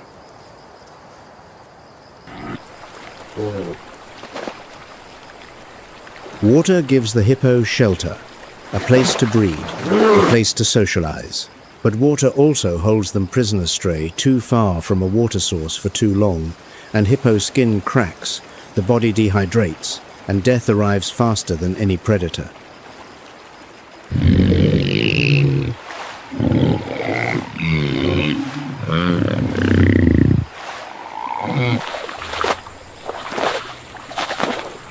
Sharing these waters with hippos are Nile crocodiles, the second largest living reptile, surpassed only by the saltwater crocodile, measuring 16 to 18 feet in length, weighing up to 1,650 pounds.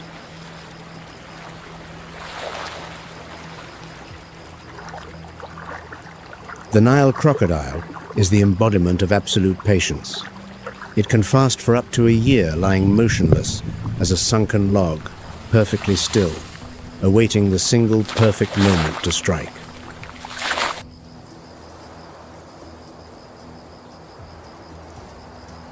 During the dry season, as the wetlands contract, crocodiles and prey are funneled into the same dwindling pools.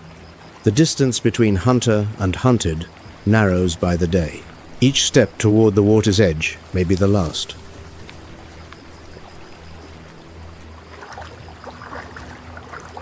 But when the rains return, the wetlands expand across thousands of square miles and crocodiles disperse, losing their advantage of concentration. Too much water means even the most consummate ambush predator cannot maintain control.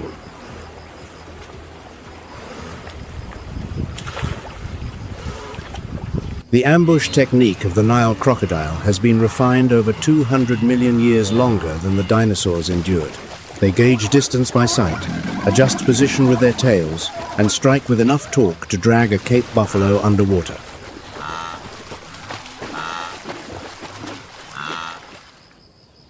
But crocodiles do not eat every day.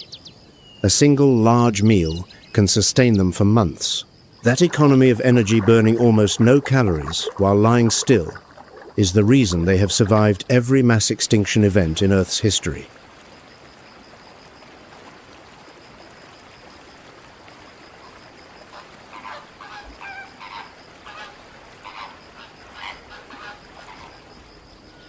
Across the surface of the flooded wetlands, a brilliant wash of pink appears each year like a conjuring trick. Tens of thousands of greater flamingos migrating to the Nile Delta.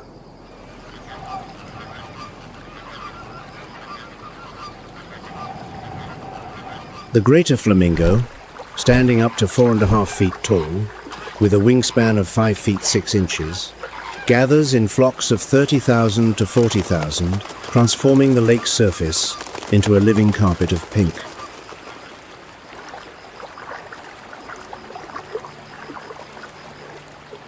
That pink is not innate.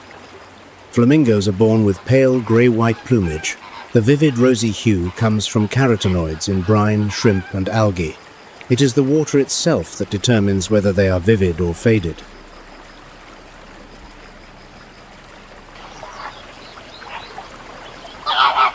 Flamingos feed by inverting their heads into the water, using their beaks as sophisticated filters, trapping tiny shrimp and algae while expelling water and silt with their tongues. The filtration mechanism is so refined that engineers have studied it to design water purification systems.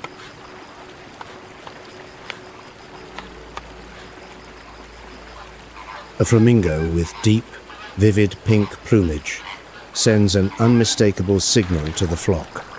I have found the most nutrient-rich water. I am the finest choice for a mate.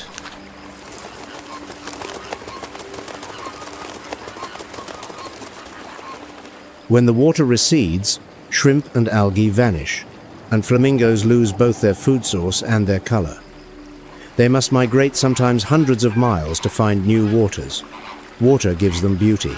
When the water dries, it takes everything away.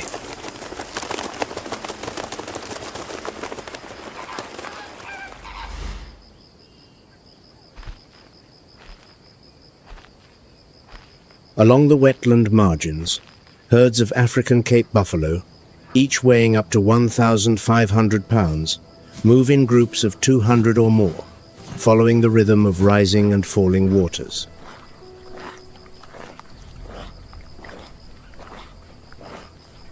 Cape buffalo must drink at least once every day, unlike the oryx or gerenuk, which can endure for months.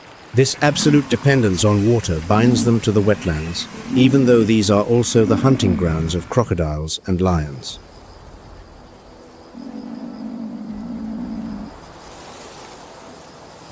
With their massive frames, curved shield-shaped horns, and aggressive temperament when threatened, Cape buffalo are one of Africa's big five, and one of the few creatures that make even lions think twice before attacking.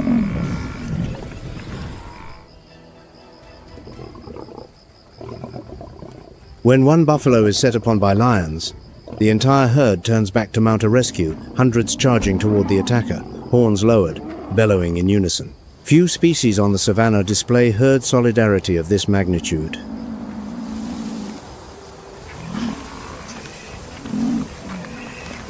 Cape buffalo are the purest water followers of all. They do not track seasons or grass, but the waterline itself. When water rises, they retreat uphill. When it recedes, they advance onto the floodplain. A buffalo's life is one long pursuit of the water's edge.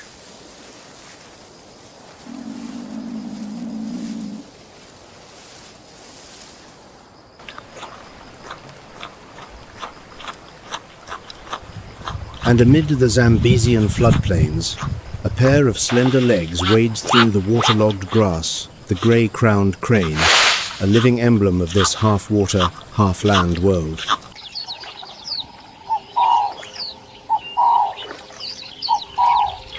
The grey-crowned crane, the national bird of Uganda, dances across the flooded meadows in courtship displays, leaping high, spreading its wings, spinning amid water that glitters with reflected sunlight.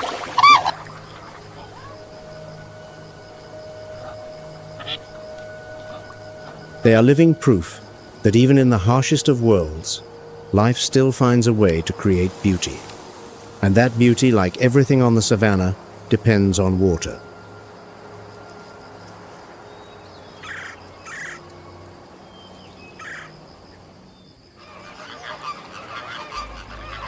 From the Sud to the Nile Delta, from Lake Chad to the Zambesian floodplains, the flooded savanna is a place where 400 bird species, hundreds of fish species, and dozens of large mammals coexist within a web of life of unparalleled density.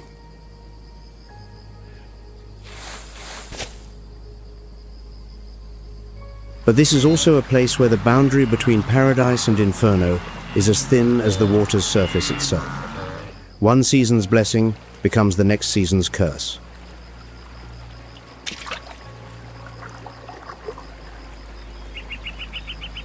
Seasonal floods sweep away nests, submerge dens, and sever herds. The dry season drains the water, crowding every creature into shrinking pools where crocodiles wait with the patience of 200 million year survivors.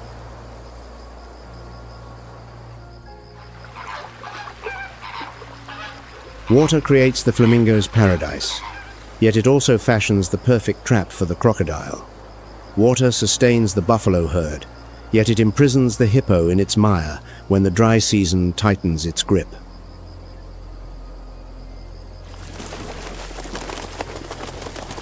And therein lies the answer to the question we posed at the outset.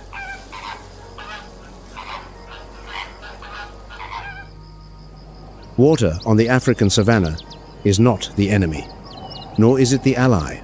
Water is the hand of fate itself, cold, impartial, showing no favoritism, deciding who lives, who dies, who flourishes, who fades.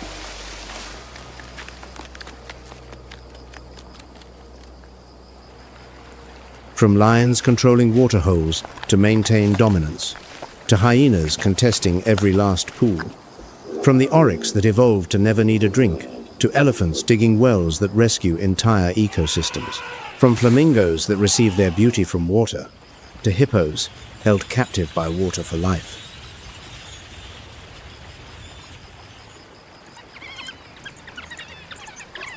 Every story on the savanna, whether tragic or triumphant, whether told in blood or in beauty, traces back to the same source, water.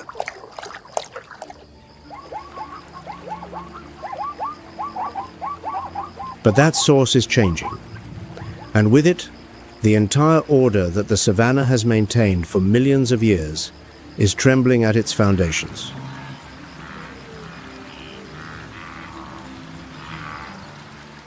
The question is no longer who controls the water.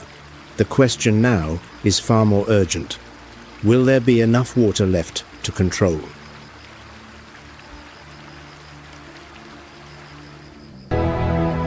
Seen from orbit, the African savanna is shrinking like a hide left drying in the sun. Patches of ashen brown spread wider each year, swallowing the green that the rains once brought.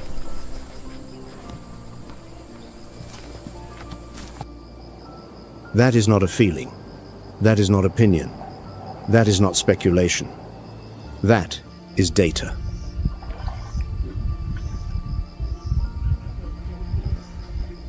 Over the past 50 years, average temperatures across the African savanna have surged by 2.7 degrees Fahrenheit, outstripping the global average.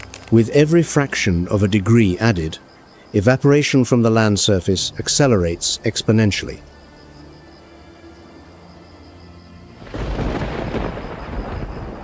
Rainfall in some temperate savanna regions has declined roughly 20% over 3 decades. Rains, once punctual each year, now arrive erratic and violent, then vanish too quickly for the soil to absorb.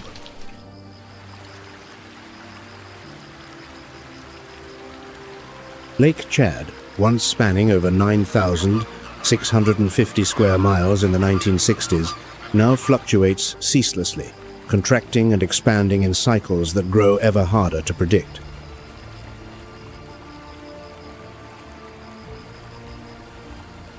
"75% of the African savanna's area has been transformed or degraded by human activity. Farmland encroaches on grasslands. Urbanization severs migration corridors. Deep boreholes drain the groundwater that elephants once dug to reach."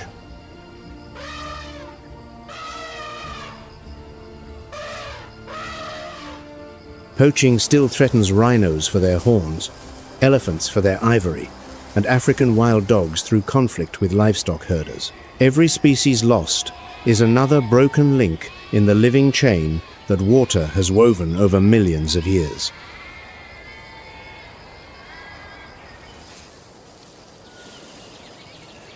But hope has not been extinguished. Not entirely.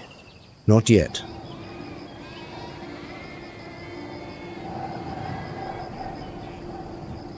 Across Africa, humans are racing against time.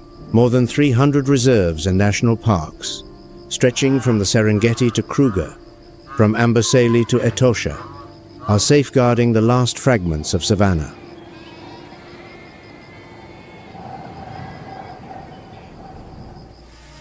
Drone technology patrols the skies day and night, detecting poachers from miles away. GPS tracking devices fitted to rhino collars and elephant ears monitor every movement. The gap between poachers and rangers narrows each year.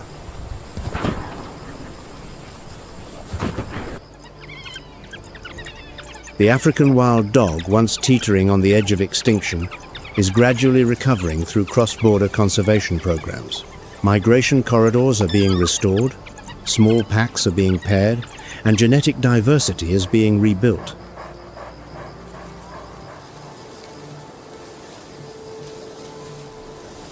And the story of the white rhinoceros, from 20 fragile individuals recovered to 18,000, remains the brightest beacon of all, living proof that when humanity commits, extinction itself can be pushed back.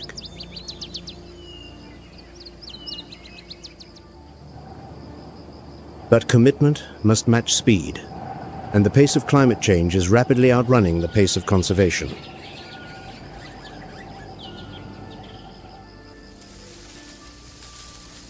Yet conserving species is only half the equation. The other half, and arguably the more critical half, is conserving water itself.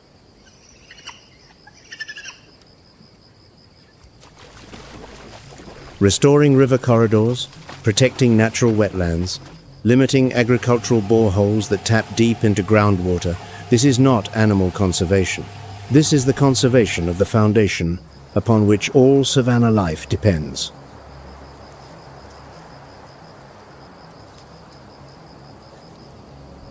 Because when the last drop of water disappears, no technology, no reserve, no effort can save what remains.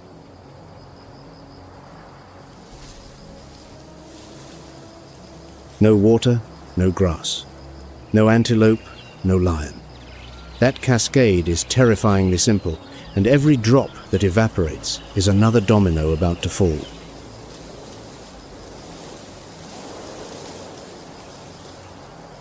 The African savanna has endured for millions of years, through ice ages, through droughts, through the rise and collapse of species. But never has water vanished this quickly, and never have so many species depended on these final drops.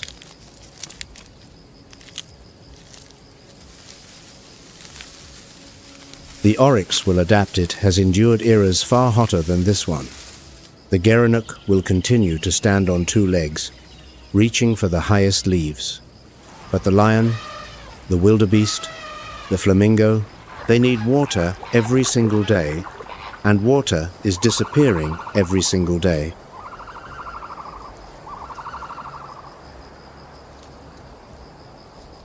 The question is not whether the savanna will survive. It will in some form. The question is, will the savanna we know, with lions roaring across grasslands, millions of wildebeest crossing the Mara, Flamingos blazing pink. Will it still exist?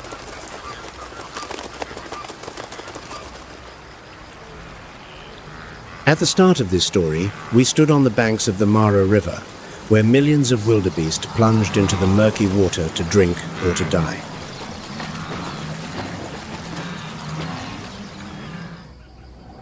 And now, standing at the story's end, we realize the entire African savanna faces that same choice.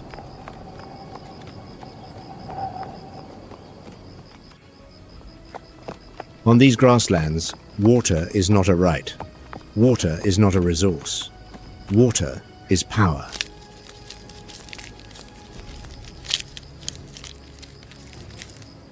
And when that power runs dry, no one, not even the king of all beasts, can remain standing.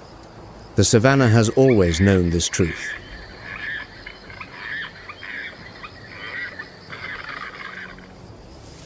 Thank you for joining WildVerse. The natural world still holds countless stories waiting to be told. If you have not yet subscribed, now is the perfect time. We will see you on the next adventure.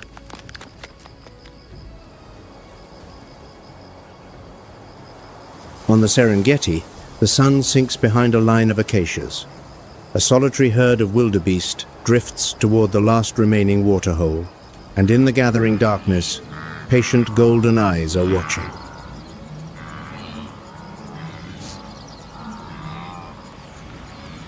Nothing here is safe. Nothing here is certain, and it never will be.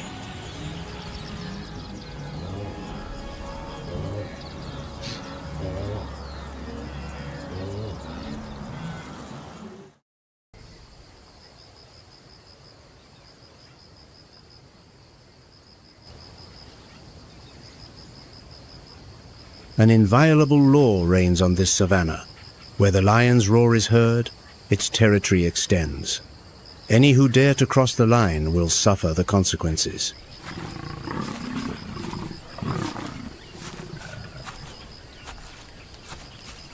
And yet today, a lone phantom dares to challenge that boundary. That is Zara. For her, a precious meal is worth risking her life. A confrontation is inevitable. One side represents brutal force, the other the embodiment of lethal agility.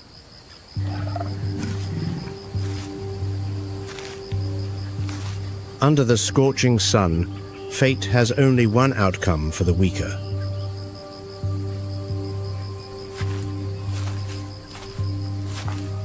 The game is at its end. The intruder is cornered, facing the queen's wrath. But there is something the ruler does not know. The leopard is not fighting for the kill, nor for territory.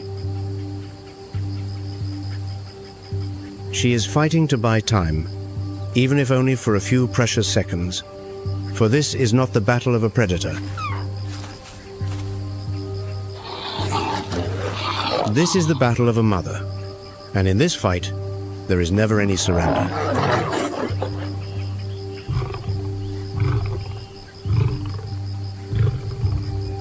Fangs, sharp claws, a piercing gaze, and a gnawing hunger.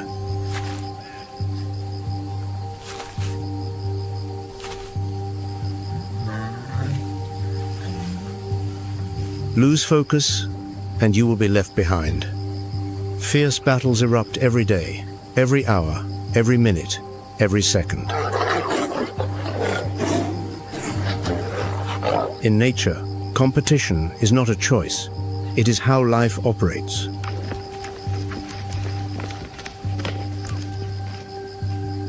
From a biological perspective, competition is the clearest expression of natural selection. Each individual carries different genetic traits, and only those traits that allow for better adaptation to the environment can survive.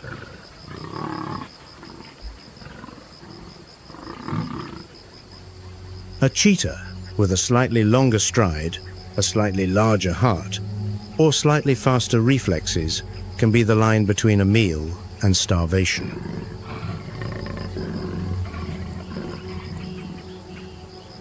and over thousands of generations, these subtle advantages become biological strengths.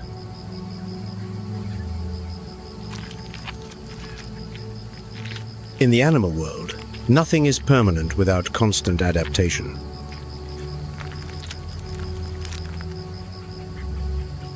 Competition does not only occur between different species, it also takes place within the same species.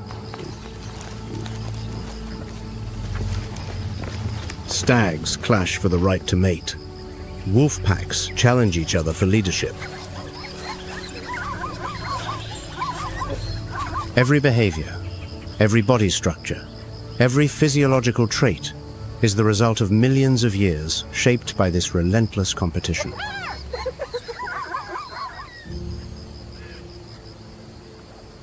On the vast plains of the African savanna, where the sun hangs like a fiery torch and the wind carries the dry scent of both life and loss.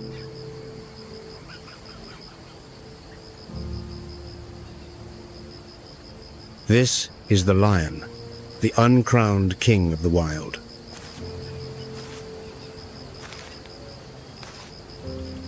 It is no coincidence that so many civilizations have chosen the lion as a symbol of power, strength, and courage.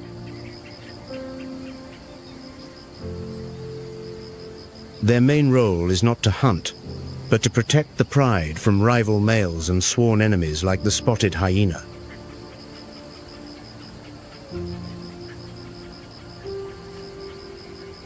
However, a male lion's reign is brief. On average, an individual or a coalition holds control of a pride for about 2 to 3 years.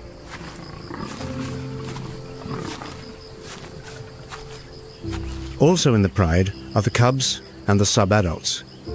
While the young females usually stay, the young males, when they reach 2 to 4 years old, are driven out.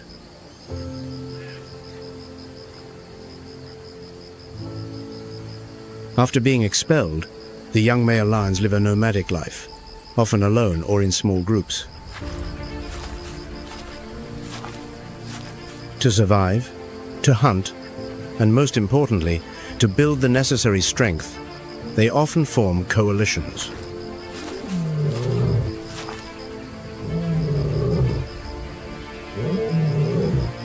These coalitions usually consist of brothers or cousins and can last for many years, forming strong bonds.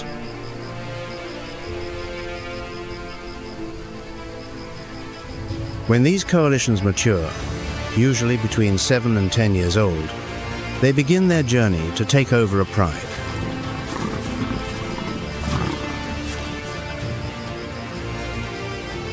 These battles for dominance are brutal, protracted, and often result in serious injuries. If they are victorious, the male coalition will assume the top position. Victory has been decided. By brute force, the challengers are now kings. A new dynasty has begun. But to secure their own future, they must face a task even more primal than violence. They must erase the legacy of their predecessors.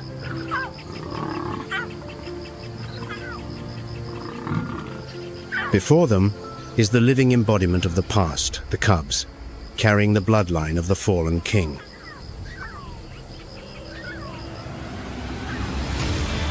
To the new rulers, these are not helpless infants, but potential competition, a delay to their own reproductive imperative.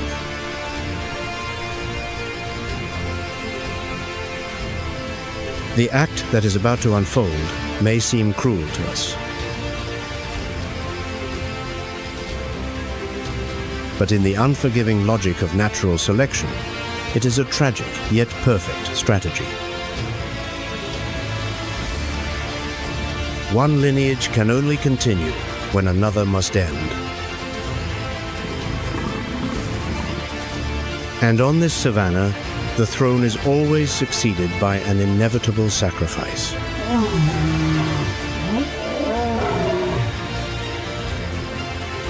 But that victory comes with a cruel and controversial act: infanticide.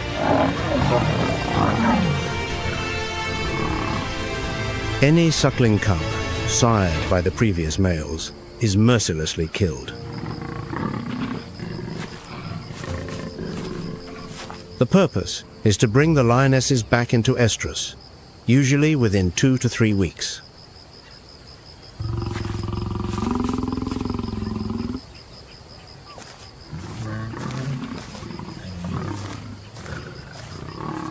And then the cycle repeats.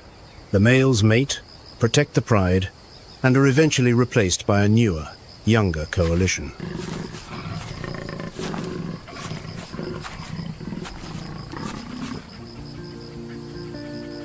The male lion is the embodiment of raw power, but do not be deceived by appearances.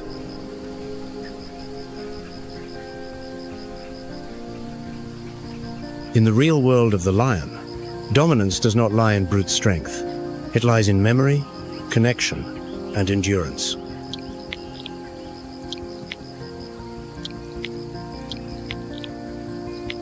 Because in every pride, the male is not the center.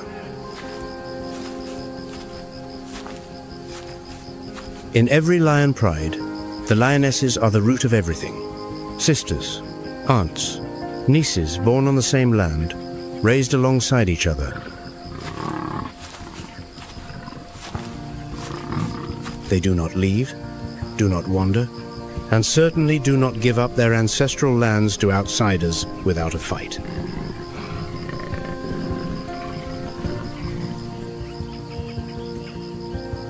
Instead, he will face a council of warriors, lionesses, forged by blood, loss, and memory.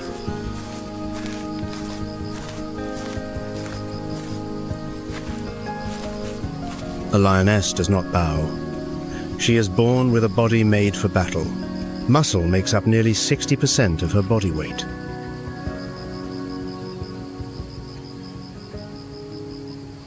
With it, she can launch herself like a living arrow, reaching speeds of over 36 miles per hour and leaping over 36 feet in a single bound.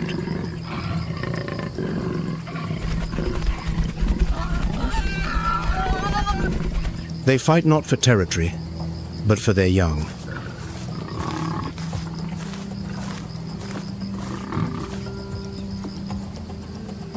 One such case was documented in the Serengeti, Tanzania, when a lioness was cornered by 3 male lions. She fought back against their tearing claws, holding her ground to shield her cub.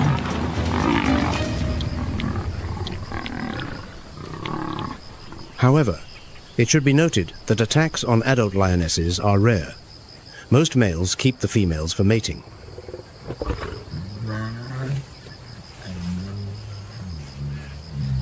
From birth, lion cubs are marked with distinctive dark spots on their light grey fur. As they grow, the spots fade, revealing the golden coat we associate with lions. Even if forced to bear a new litter, she will not let the killer near her cubs. She roars a warning.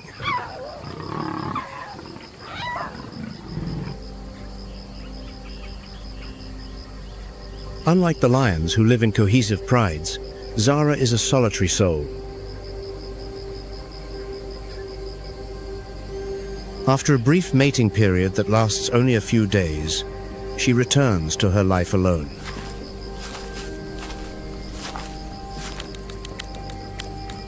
About 90 to 105 days later, after a 3-month gestation, she prepares to give birth by finding a quiet, secluded den. And it is in this seclusion that her cubs are born. A typical leopard litter consists of 1 to 4 cubs, with 2 to 3 being the most common. Lions, hyenas, pythons, even large eagles are real dangers.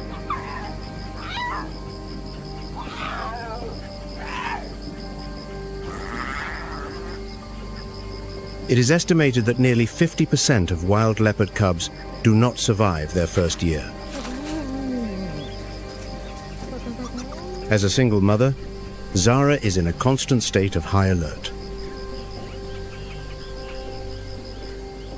She frequently moves her young cubs to new hiding places, a silent migration to evade the ever-watchful predators.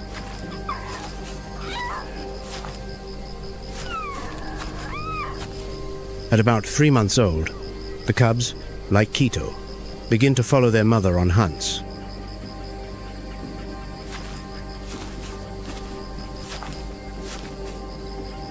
Every stealthy step, every explosive leap, every decisive pounce.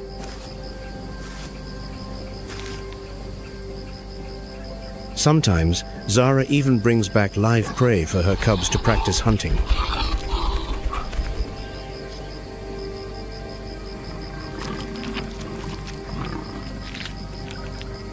In the quiet of the den, a silence, wrapped in anxiety. For the mother leopard, the survival of her cubs depends not only on successful pounces, but also on the gamble she must take every time she leaves.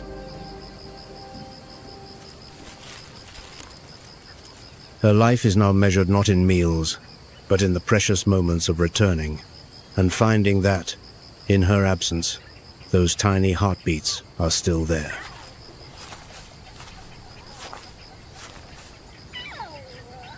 It is a burden that only a mother can understand, a silent struggle repeated every day under the African sun. In the world of the apex predators on the African savanna, there is no room for compassion. So, when a lioness comes across a leopard cub or a hyena, she will end its life without hesitation. She does it not out of cruelty, but for something much more primal, the instinct for survival.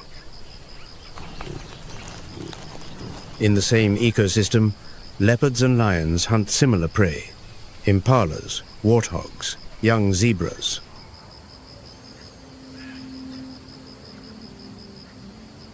That means every surviving leopard becomes a competing mouth against the lion pride. For a lioness raising her own cubs, it is a direct threat.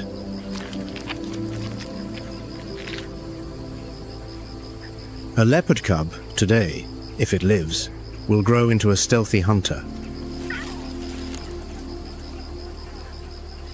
In nature, a preemptive strike is often the most effective survival tactic.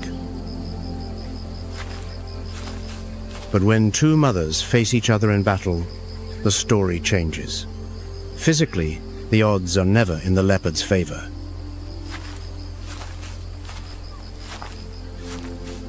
A full-grown lioness weighs from 265 to 400 pounds, nearly 3 times the weight of a female leopard. Not only stronger, lionesses fight like seasoned warriors, trained from birth for direct confrontations. However, even with no chance of winning, the female leopard fights to buy time, to create a diversion. And sometimes, miraculously, those few seconds are enough for her cubs to survive. One day, Zara was resting in a tree. She had just taken down a warthog and dragged its carcass up to a high branch.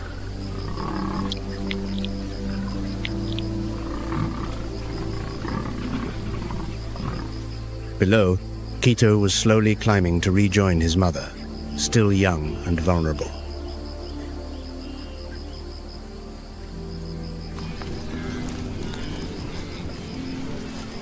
In the distance, near a herd of wildebeest, a lioness appeared.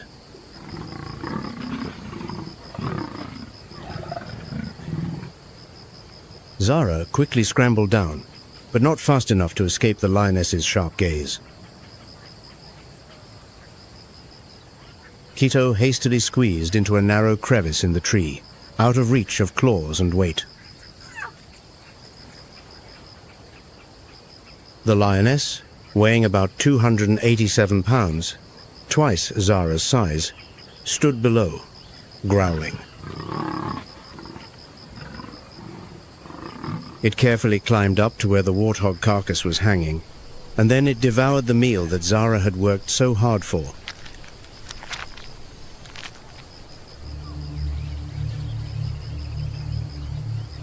In another encounter, Zara was nursing Keto in a rocky den.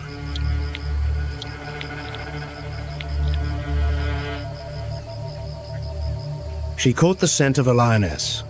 There was no time to climb a tree and no way to run.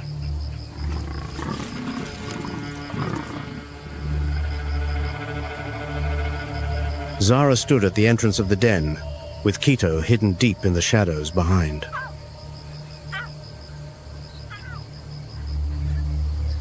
When the lioness charged, it all happened in a flash. Zara, only half the size of her enemy, struck fast, aiming for the lioness's soft flank. While the leopard fights to the death to protect her young, and the male lion fights to protect his lineage.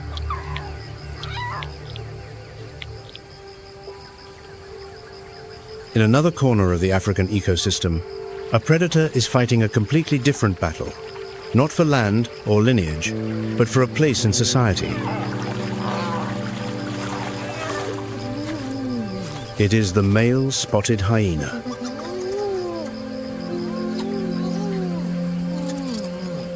If you have followed the life of the spotted hyena, you may already know that being born male is a misfortune. Their struggle is more relentless than any hunt.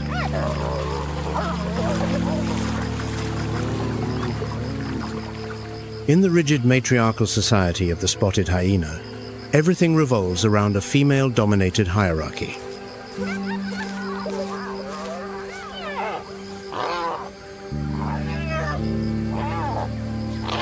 At the top is a mature female, her power extending beyond physical strength to social influence.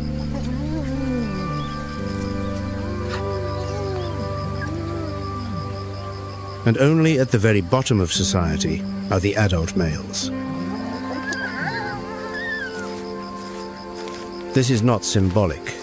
It determines access to food, safety, and reproductive opportunities.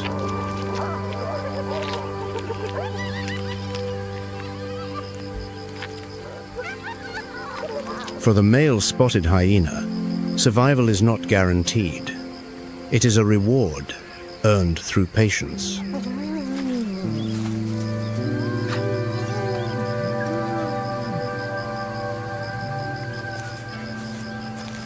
Their struggle, the battle of these outsiders, is not a fight for territory or prey, but a fight to exist.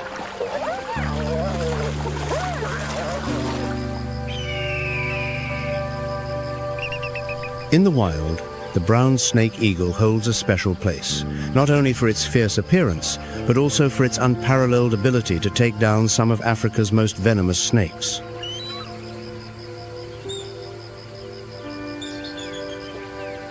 With a body length of up to 31 inches and a wingspan of 5.5 feet, it combines raw power with lightning-fast reflexes. But its most impressive feature is its long legs, encased in thick, armor-like scales, a perfect natural design.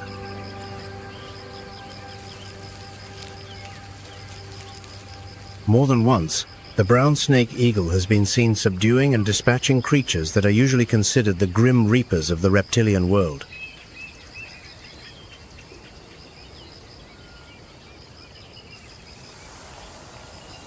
One of them is the snouted cobra, a snake marked by its distinctive upturned snout and potent neurotoxic venom.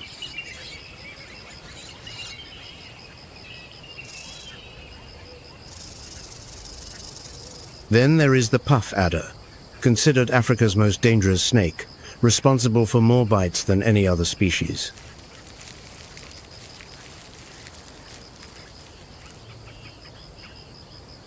However, With its aerial approach and lightning-fast strike, the brown snake eagle often turns these terrestrial killers into a quick lunch.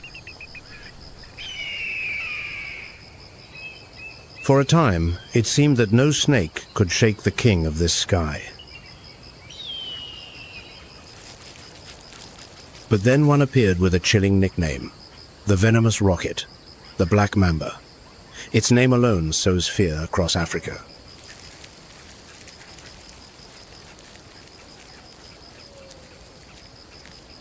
Averaging 6 to 10 feet long, sometimes reaching nearly 15 feet, it is the second longest venomous snake on Earth, after the king cobra.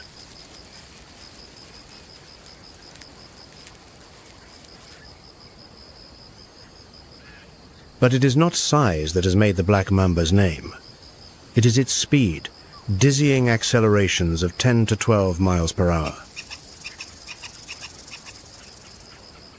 And its venom, a potent neurotoxin capable of ending a human life in less than 20 minutes.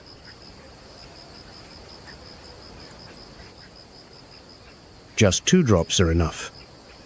Its main toxin, dendrotoxin, attacks the central nervous system with dizzying speed.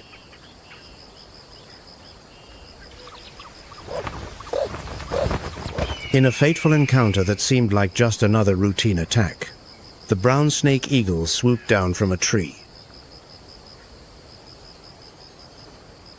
Its talons were ready, but in an instant, its wings began to beat erratically, caught in the iron grip of the mamba's muscular coils. They wrestled on the ground, locked in a violent tangle, until a new figure appeared, a lion. Lions are not afraid of snakes, but their venom, that is a different story. The black mamba did not flinch, warily watching the giant predator.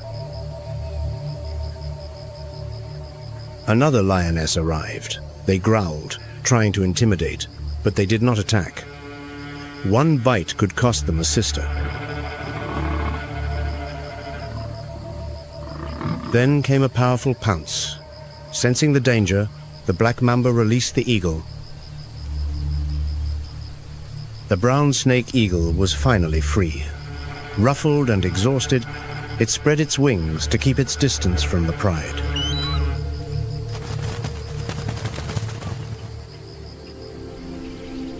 After the stories of the aerial hunters, let us look to the canopy for the meaning of life.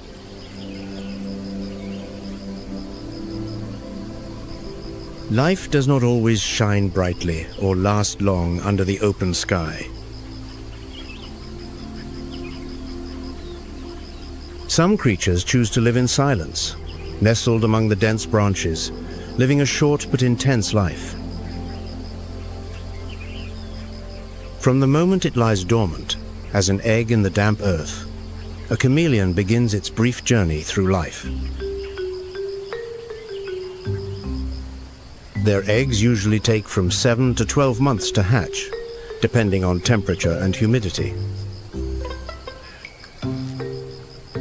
The moment they emerge, they must quickly adapt to an arboreal life where hidden challenges are ever present.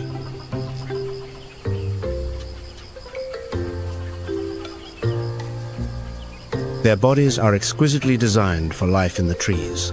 Their eyes move independently, scanning a 360-degree view.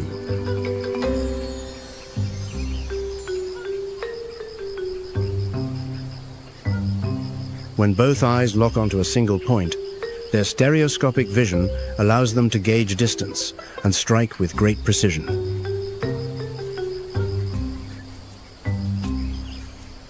Their most incredible weapon is their long tongue, which can be launched at a speed of up to 21 feet per second. The tongue is 1.5 to 2 times their body length and ends with a suction cup-like tip to grip their prey. The body of the furcifer chameleon itself is a biological wonder. They do not change color through pigments. These changes are not just camouflage. They are a form of language,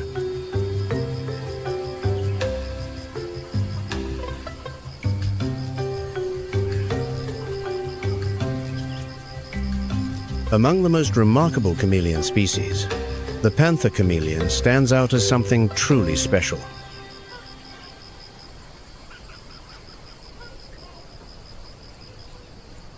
They are found mainly in the northern and northeastern regions of Madagascar, and each population has its own distinct color palette.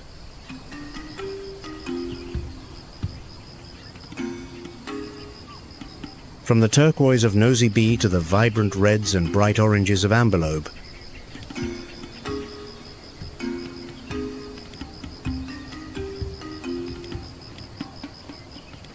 but beneath that captivating exterior is a deeply possessive nature. Male panther chameleons are highly territorial.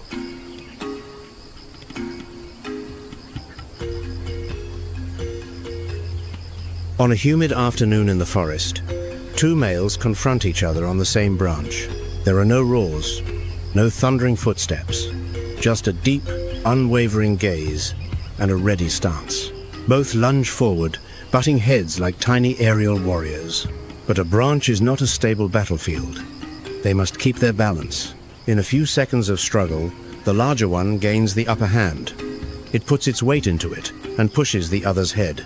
Although the smaller one tries to hold on, a well-aimed headbutt makes it slip from the branch.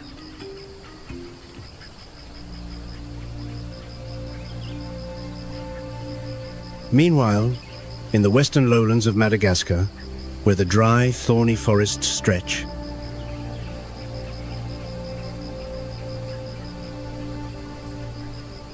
this is the chameleon species, with the shortest lifespan ever recorded among all four-limbed vertebrates.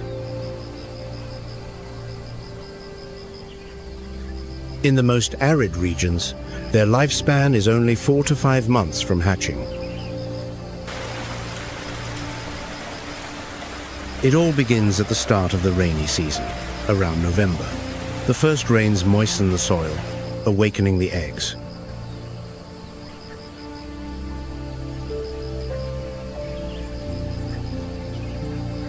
Hundreds of individuals hatch at once, hurtling headlong into life. They grow quickly, becoming skilled hunters.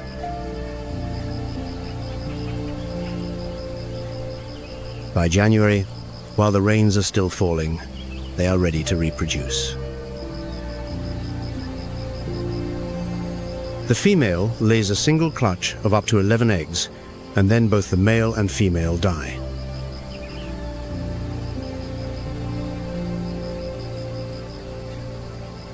In that brief time, the Leopards chameleon lives not just for itself, but to perpetuate its lineage.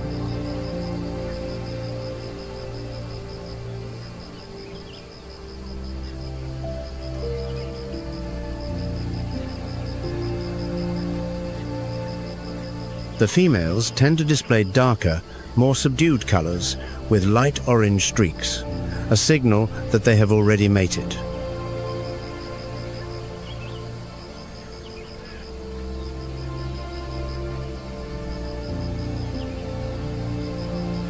On a small branch, two males confront each other. This time, there are no simple headbutts.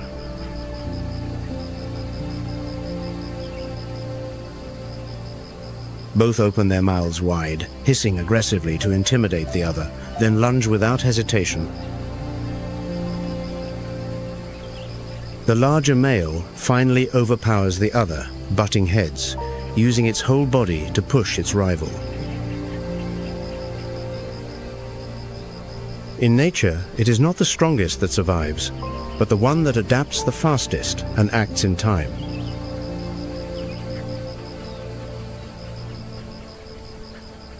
From the high branches where the chameleons hide, we now leave the lush canopy of the African savanna and descend to the arid land.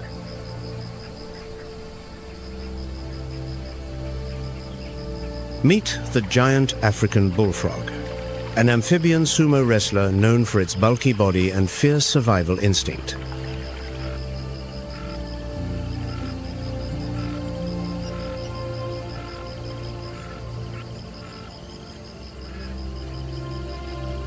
When the harsh dry season sweeps across the African savanna and the temporary ponds dry up into cracked earth, the giant African bullfrog burrows deep underground.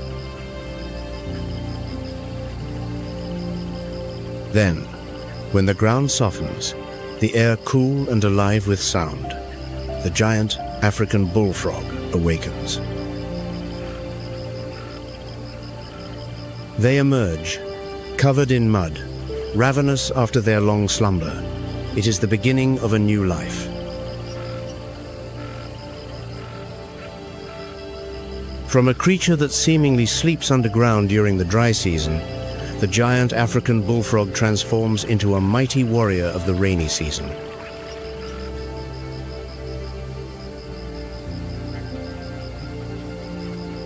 This is the Yacare caiman, a native crocodilian that dominates almost the entire South American wetland system.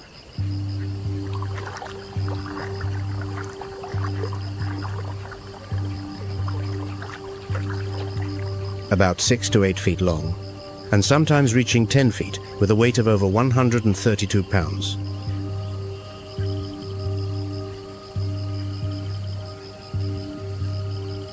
Its abnormally long lower teeth pierce through the upper jaw, creating a permanent sneer that seems to mock anyone.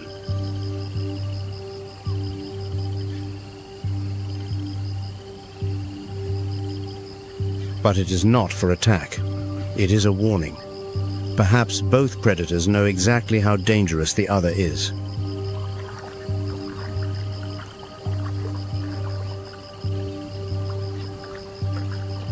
The anaconda glides away quickly and submerges into the water. However, in the vast wetlands of the Pantanal, the Yacare caiman has a sworn enemy. A creature that is not deterred by its armor, a predator that dominates not only on land, but also in the water, the jaguar.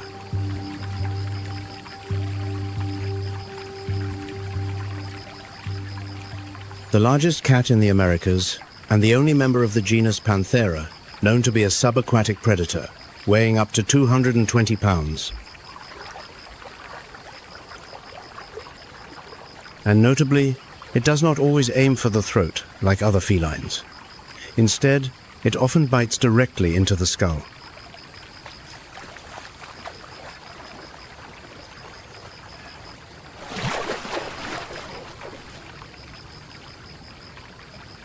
They prefer to ambush, especially when the Yacare caiman is basking in the sun. The caiman may struggle, roll, or dive into the water, but for the jaguar, water is not a barrier. Even the yellow anaconda, a snake with almost no rivals in the water, dares not confront a jaguar head-on.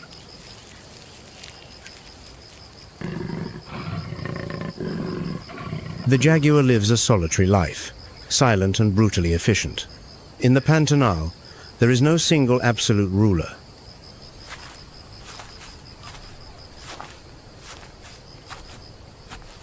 The caiman controls the still waters with its jaws of steel. But only the jaguar moves seamlessly between both worlds, land and water, and remains the victor.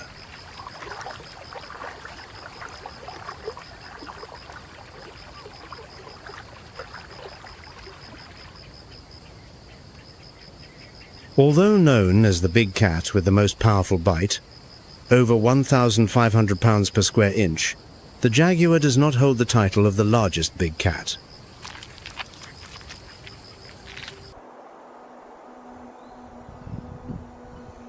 One and a half million wildebeest surge in an endless wave of migration from the Serengeti to the Masai Mara.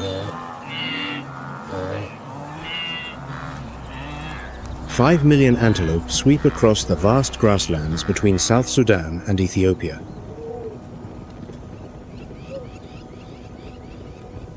Tens of thousands of plain zebra make a round trip of nearly 600 miles, a great pilgrimage across the savanna.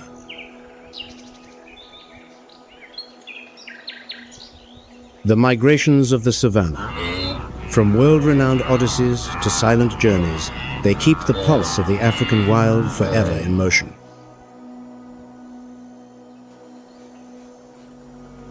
When the rainy season first touches the savanna, the earth seems to awaken.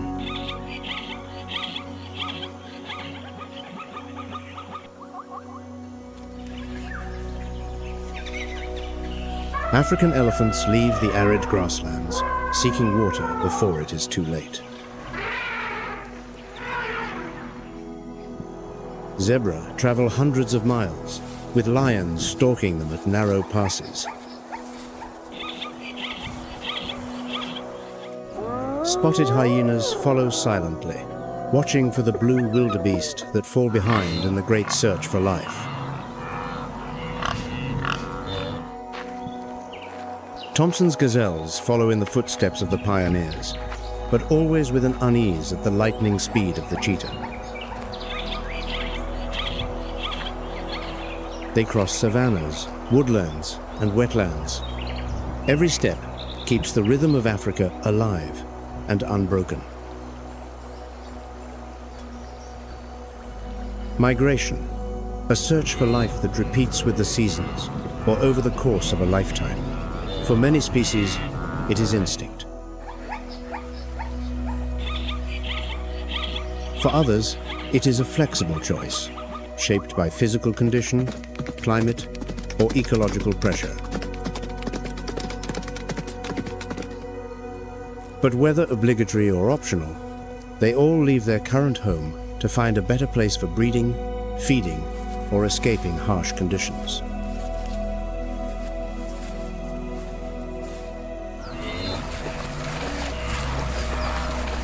This movement is often driven by changes in temperature, rainfall, or the scarcity of resources. When the dry season arrives and the rivers run dry, when the young grass and fruits are gone, the animals must keep moving to survive. The African savanna is the clearest expression of the power and fragility of these seasonal movements.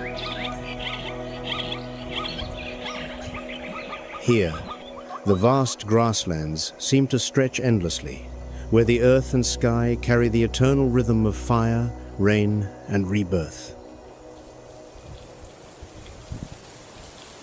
They follow the rains, searching for the promised lands of green. Seasonal migration is the annual cyclical movement of animals in response to changes in climate, food, and water. It occurs along a fixed route, repeated year after year, sometimes for thousands of kilometers. Ecologists call it seasonal migration because it is predictable. This behavior is driven by the contrast between the wet and dry seasons. When the rains are plentiful, vegetation flourishes, creating a fresh food source.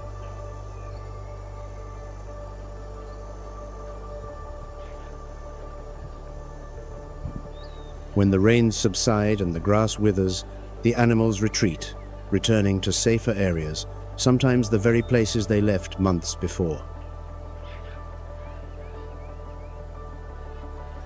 Of all the seasonal migrations, perhaps the most famous is the Great Migration.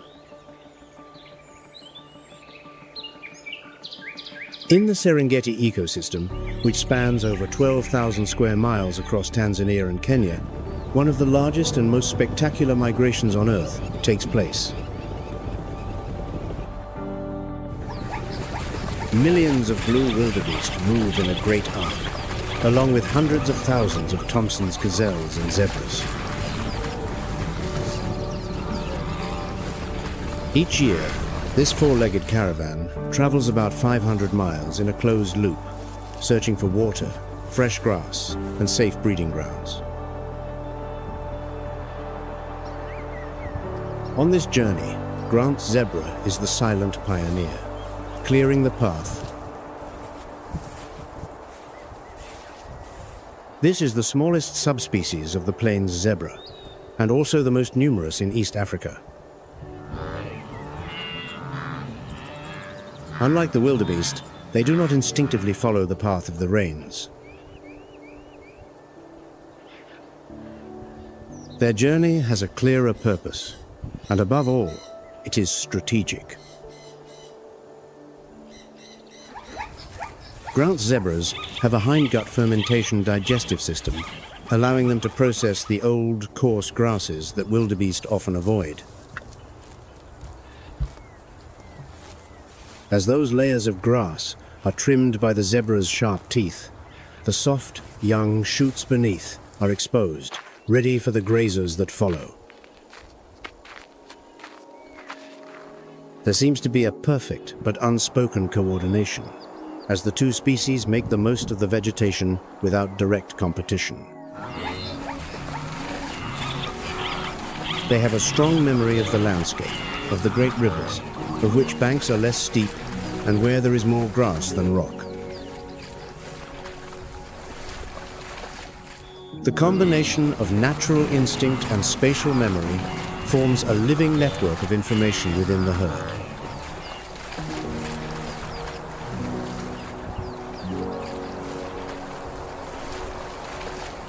When crossing the Mara or Grumeti rivers, zebras are often the first to plunge into the water. They do not wait, nor do they hesitate for long.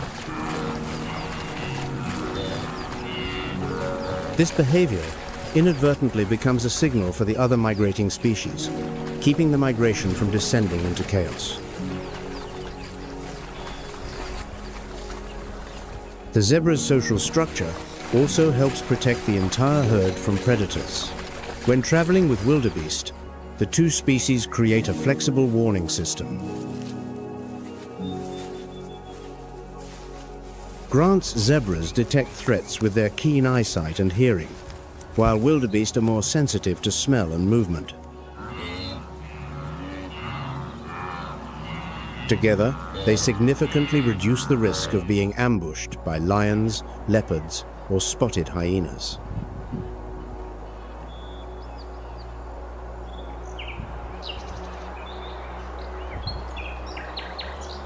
But the Great Migration is far from easy. It is estimated that up to 250,000 individuals perish each year on this challenging journey due to thirst, hunger, exhaustion, or predation. For the blue wildebeest, the most numerous pilgrims, how do they maintain their numbers? They follow a very simple principle. There is strength in numbers when it comes to breeding.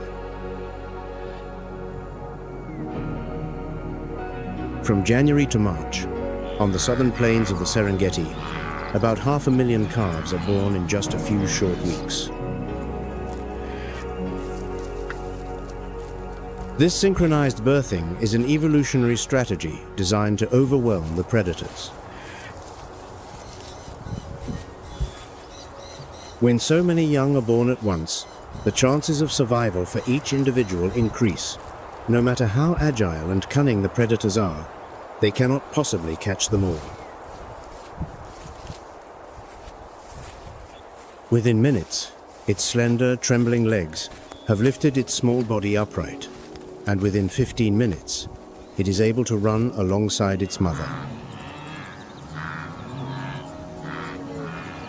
If it does not quickly gain strength, even the largest herd cannot keep it safe. The predators waste no time in targeting the young. By April, the long rains drench the western Serengeti. Fresh grass grows in the western corridor while the southern plains begin to dry out. The wildebeest herds begin to move west, then gradually head north. By July, the migration reaches the Grumeti and Mara rivers, where the most arduous challenges await.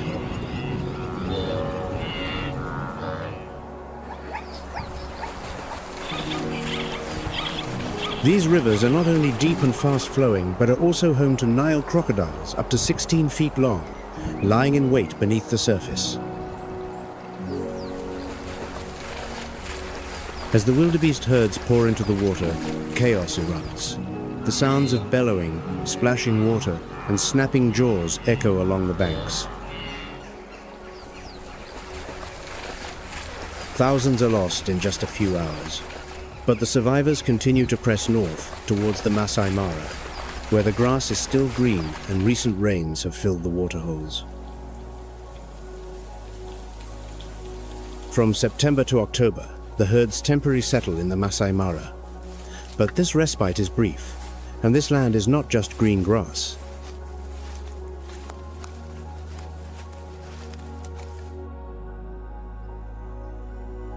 As the sun sets, another sound rises.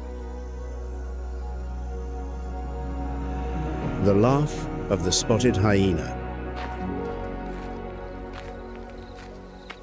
Contrary to misconception, they are remarkably efficient predators, with up to 95% of their diet in many areas coming from active hunts. With fearsome stamina and organized pack tactics, they are a formidable force. But their ultimate weapon is their jaw, with a bite force of up to 1,000 pounds force, strong enough to crush even the thickest of bones. It is this ability to utilize everything, from their own kills to scavenging, that makes them the true ecological managers of the savanna.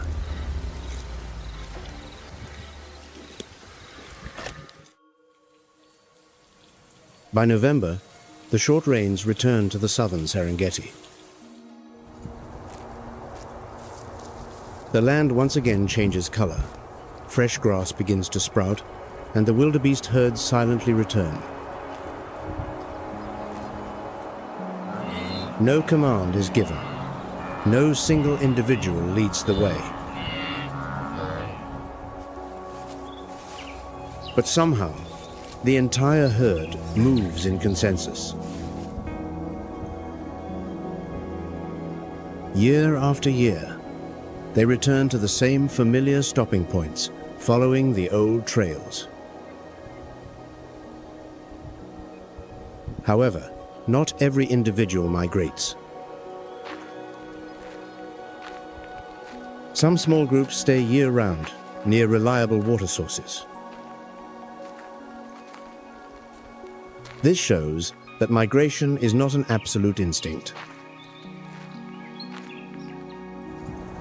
And when the feast of the grasslands has been prepared by the powerful jaws of Grant's zebra and the blue wildebeest, the Thompson's gazelle arrives. In the Serengeti Masai Mara ecosystem, the Thompson's gazelle, often called the Tommy, is the third most numerous in the migrating herbivore trio. What makes them special is not their numbers, but how they capitalize on the ecological order created by the species that went before them. As the zebras trim the tall, coarse grass, and the wildebeest handle the middle layer, that is when the real delicacies are revealed.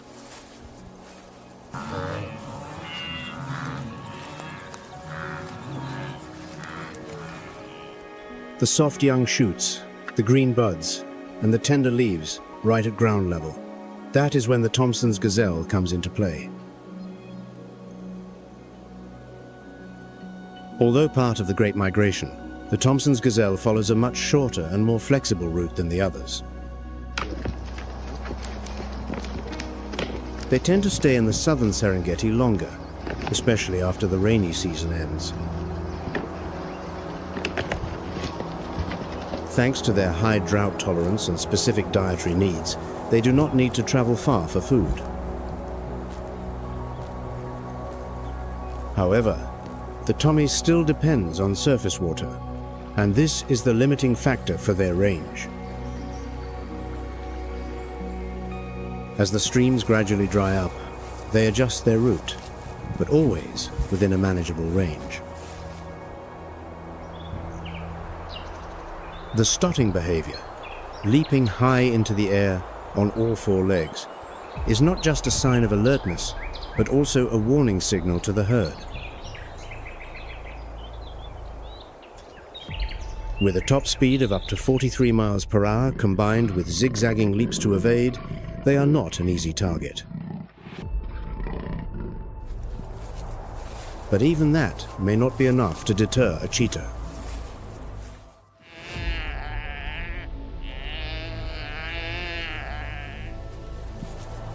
During the migration, the cheetah does not follow the flow of herbivores like other predators, but constantly changes its hunting range based on the presence of prey. The cheetah's hunting success rate with lions is about 58%, much higher than the average for other large cats like lions or leopards. Under the fiery sky of the Masai Mara, herds of Thompson's gazelles are scattered across the plains. In the golden grass, a cheetah presses itself low to the ground. Its lean, supple body glides like a gust of wind. The black tear lines running from its eyes to its mouth help reduce the sun's glare, and its gaze is locked onto a young gazelle that has strayed from its mother. It moves upwind, using the low mounds to close the distance to just 130 feet. Its spine, coiled like a steel spring, uncoils in an instant. Its semi-retractable claws dig into the earth, and its body launches to 60 miles per hour in just 3 seconds. Its long tail whips like a rudder as the gazelle twists and turns. Within a few feet, the cheetah swings a foreleg into its prey's flank. The gazelle stumbles, then tumbles in a cloud of dust. The chase lasts less than a minute, but every second is a culmination of speed, precision, and evolutionary refinement. Unable to defend its prey against larger predators, the cheetah eats very quickly. It has only about 10 to 15 minutes to tear at the flesh before a spotted hyena or a lion discovers and steals its meal.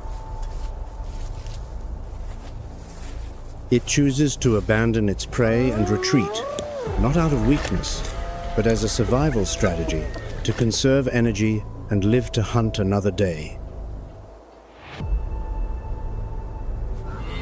The Great Migration is famous for its massive migrating herds and equally fierce predator-prey confrontations.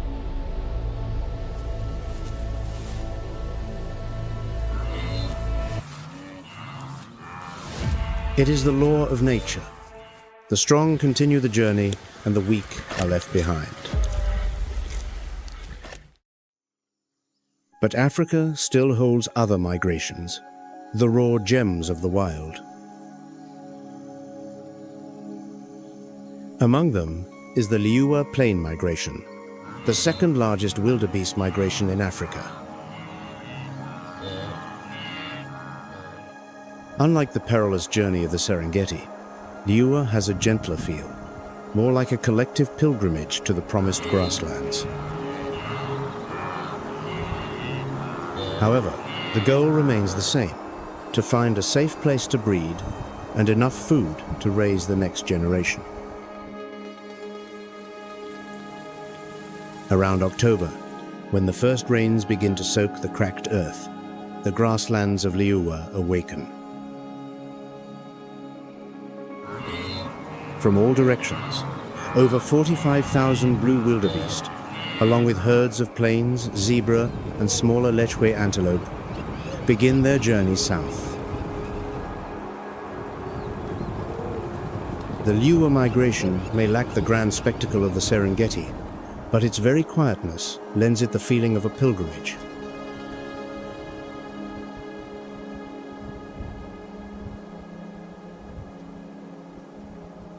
Speaking of intelligence, spatial memory, and life experience, perhaps no animal can compare to the mighty African bush elephant. When the savanna begins to turn a withered yellow, when the last traces of water recede from the rock pools, the African elephants begin to move. In the savanna ecosystem, they are one of the few creatures that can redesign their survival route each year, not through genetic programming, but through memory, experience, and social transmission. Each herd is led by a matriarch, the oldest and most experienced female, often over 40 years old. She remembers every hidden waterhole, every thicket that will fruit after the first rains, and the exact time to set off.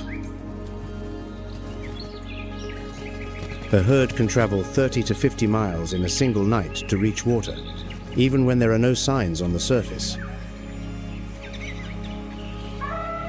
The young elephants learn these routes by following the matriarch, like a practical survival course. In the Gourma region of Mali, elephants living between the savanna and the semi-desert Sahel have been recorded making a circular migration covering an area of up to 12,000 square miles. Their annual journey is about 300 to 370 miles long, one of the longest land migrations ever recorded for elephants. Here, water is scarce, vegetation is sparse, the climate is harsh, and temperatures can exceed 120 degrees Fahrenheit. Survival is not a matter of random wandering. Along the way, their heavy footsteps clear a path through the bush, creating corridors for zebra, antelope, and hundreds of other species. When they encounter a dry riverbed, they use their trunks and feet to dig deep into the sand, tapping into the cool groundwater. These small wells quickly become gathering points for monkeys, birds, and even predators. To travel such distances, elephants must overcome both ecological and man-made challenges. According to a report by the African Wildlife Foundation, the lower Zambezi is under severe pressure from deforestation and corridor fragmentation, pushing elephant populations into smaller spaces. The African elephant is not just seeking survival. They are keeping the lifeblood of the savanna flowing. If the African elephant chooses to cross hundreds of miles of cracked earth to connect distant water sources, the African buffalo writes a different story.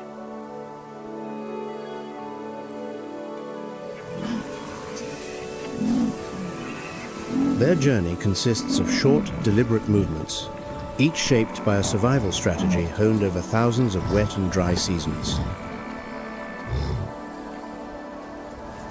Not bound by a single route, the African buffalo lives in a variety of habitats, from open grasslands to acacia woodlands. When the dry season arrives, when the earth cracks and the grass is reduced to brittle stalks, they retreat to the wetter core areas. The strength of the herd comes not just from muscle, but from unity and collective intelligence. Instead of being led by a single dominant individual, the buffalo herd votes in a unique way. When it is time to move, the adult females begin to stand up and face the direction they think is best. The direction that receives the most consensus becomes the path for the entire herd. When on the move, smaller herds may merge into superherds of 1,000 to 2,000 individuals.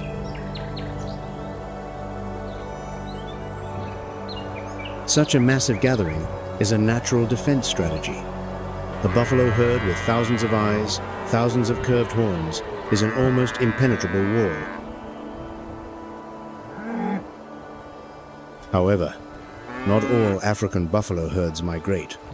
In landscapes with year-round water and rapidly regenerating grass, a portion will stay put.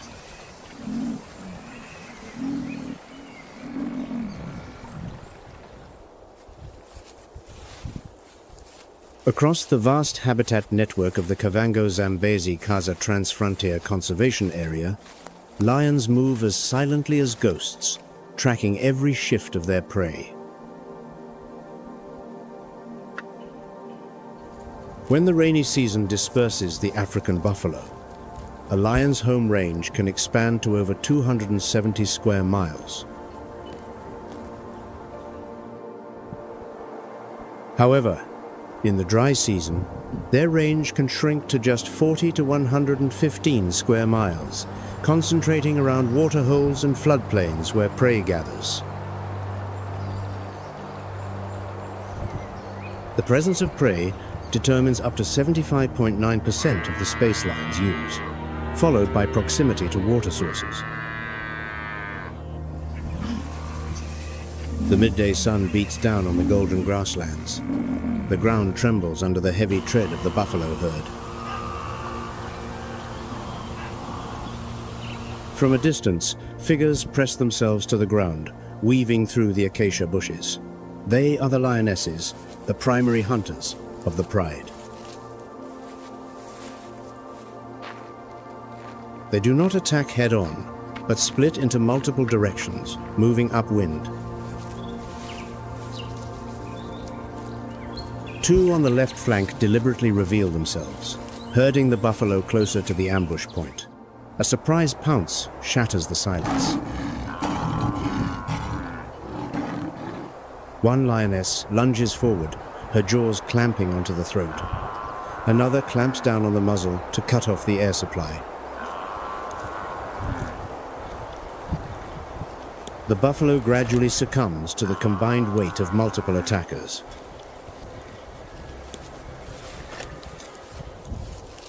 Behind them, a male lion stands guard.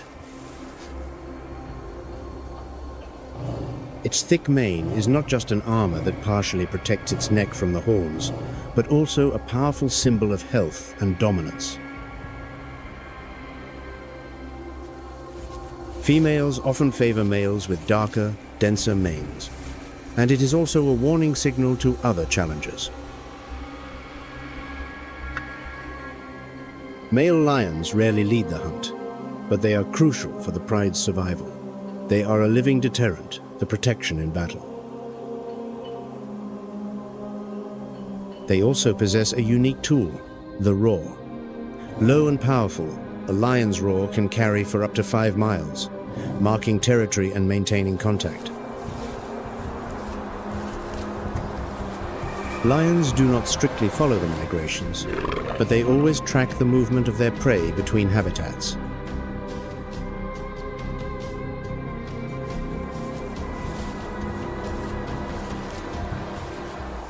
If the African buffalo is divided into movers and stayers, then the common eland is the true master of the nomadic life. They are not bound by fixed routes or specific seasons, but let their steps follow the green trails of fresh grass and the glint of water.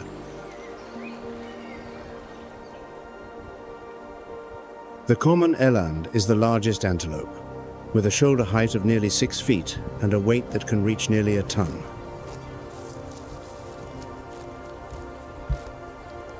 However, it is also the slowest antelope, with a top speed of about 25 miles per hour.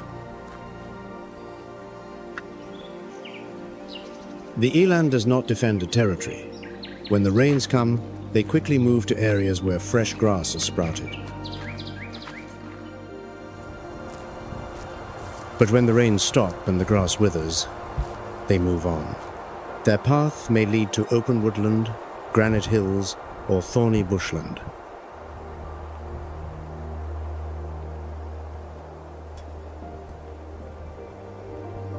Like the common eland, the marabou stork never stays still.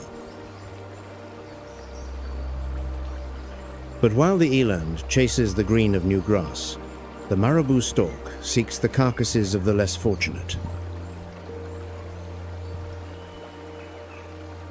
Not bound by any fixed migratory schedule, they move with the changing tides of food and water. The marabou stork has the look of an undertaker. Its dark, slate-grey plumage drapes over its shoulders like a faded cloak, a bald head, and a bare neck mottled with purple veins. When the water in the floodplains begins to recede, fish, frogs, and insects surface in the mud, creating an ideal feeding ground. But when the land becomes more arid, the marabou stork will fly hundreds of miles. Their destination could be newly formed inland lakes or places with mass die-offs after disease outbreaks. However, what makes the marabou stork a unique link in the ecological web is that it is not entirely tied to the wild. When the floodplains dry up, or the carcasses decompose too quickly in the heat, the marabou stork may switch to living beside city dumps.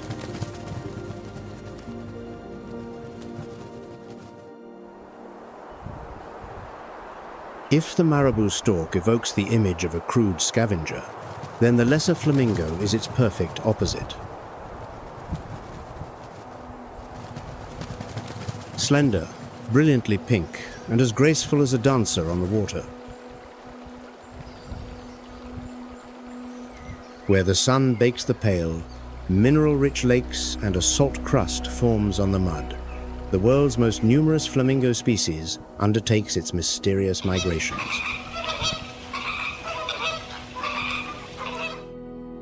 They pursue a single goal, the bloom of the cyanobacterium spirulina, the almost exclusive food source that sustains the entire flock. With an estimated population of 2.2 to 3.2 million adult individuals, the lesser flamingo is concentrated mainly in East Africa and Southern Africa. They choose soda lakes with extremely high alkalinity, often with a pH of 9.5 to 11.0, an environment almost uninhabitable for most animals, but a biological paradise for spirulina.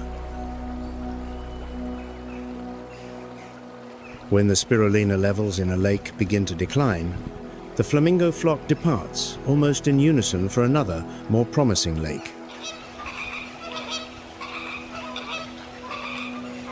These journeys can last from a few dozen to hundreds of miles, often undertaken at night. From an altitude of hundreds of feet, they can see the turquoise and emerald patches standing out on the water. That is the signal of life. They remember the places that once brought abundance, the shallow lakes that changed color after a rainstorm or when the water receded.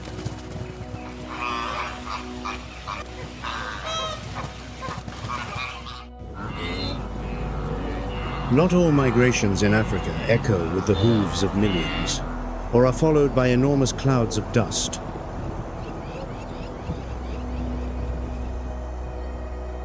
In many grasslands, semi-arid regions, or seasonal wetlands, there are natural movements so silent that a casual observer could easily miss them.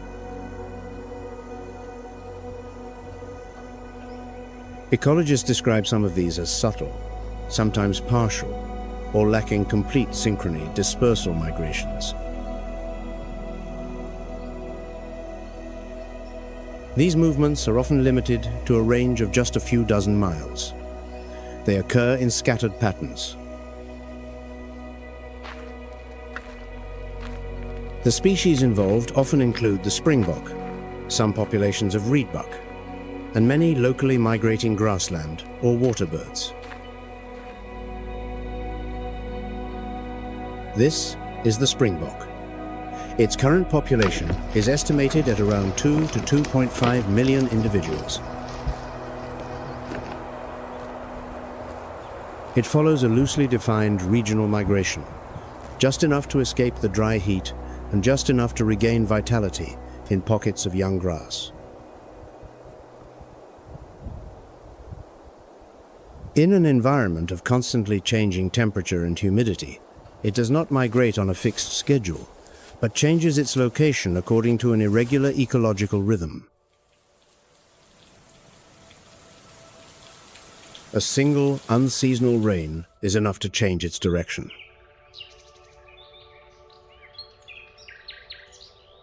History records the phenomenon known as trekbokken, mass movements of springbok in the 19th century. Hundreds of thousands would sweep across the arid land after the rains, but that spectacle has almost vanished. Fences, agricultural expansion, and modern infrastructure have fractured the ancient habitat corridors. The large herds have broken up into smaller populations, and the medium-scale migrations of today have become short-range shifts.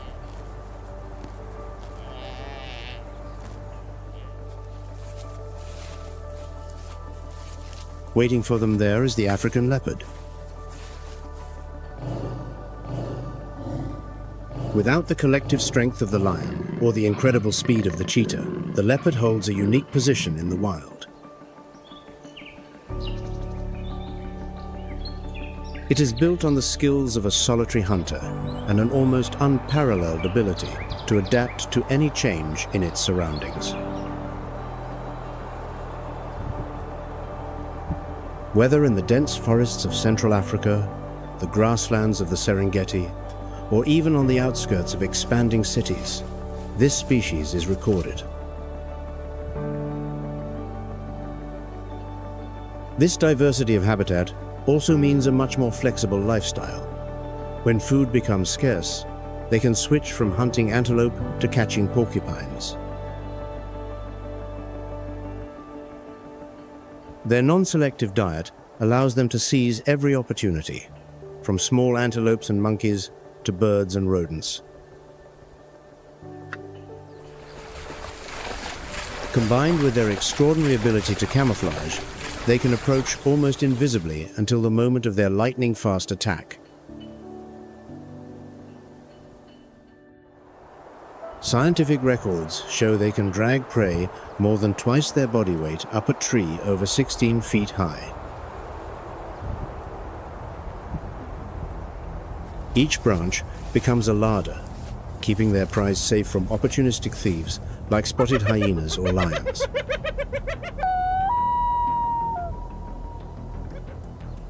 Their behavior is not just instinct, but a survival strategy refined over millions of years of evolution. This time, the target is a reed buck. Unlike the springbok hunt, there is nothing standing between the leopard and its prey. The seasoned predator simply waits in silence. Creeping forward without a sound, it circles a bush.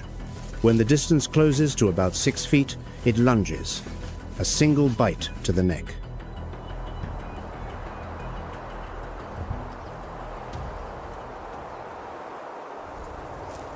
Classified as a medium to large antelope, the reed buck weighs from 100 to 143 pounds, with a sturdy yet slender build.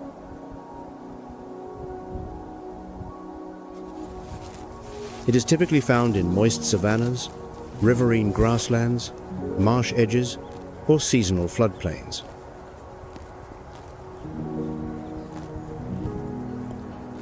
Unlike the springbok, the reed buck lives at a gentler pace, closely tied to its home range. It does not undertake transcontinental migrations, but instead makes short-term or seasonal movements, usually along riverine grasslands. However, whether the migration is seasonal, interbiome, or silent in the tall grass, they all depend on one crucial factor: connected space. This is why migratory corridors are the ecological lifeblood of the entire continent. Migratory corridors are not just routes that animals travel seasonally. They are ecological spaces that connect fragmented habitats.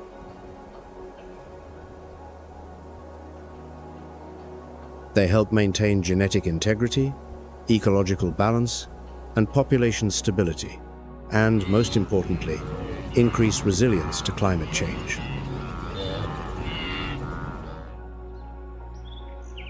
When a corridor is cut by roads, fences, agriculture, or urban development, the impact is not just the blockage of a few individuals.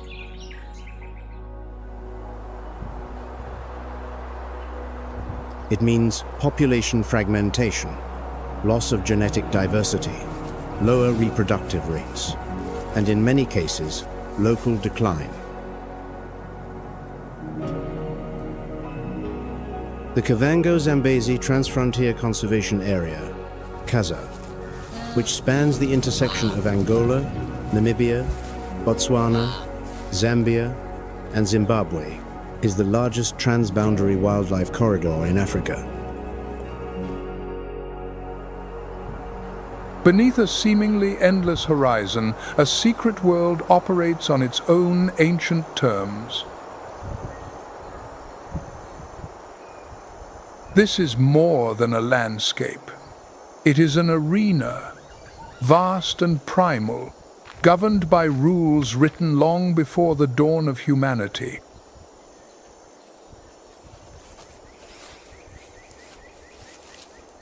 Here, peace is a fragile luxury. Survival is the only currency, and there is no margin for error.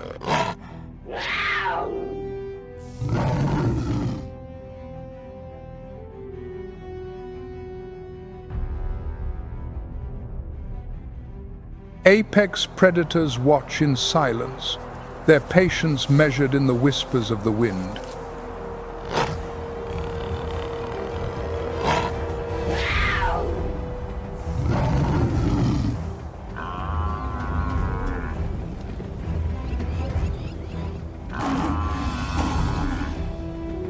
Conversely, the great herds are in constant motion, a relentless pilgrimage in search of life.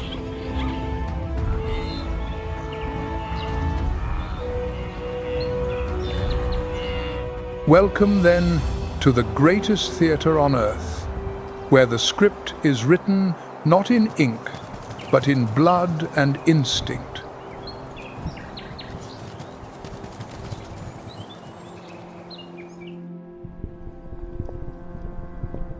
Millions of years ago, Africa underwent a profound transformation.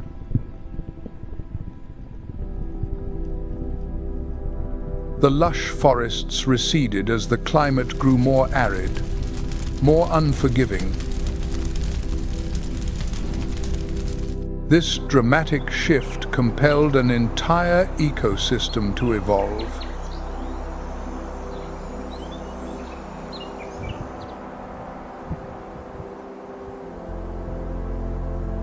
Green gave way to gold, forging the vast savanna we know today.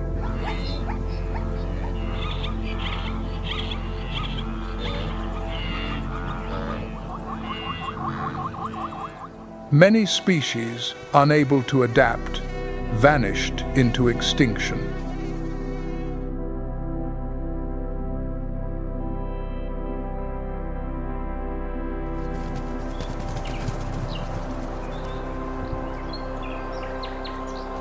But the survivors mastered the open spaces, where speed, power, and cooperation became the keys to existence.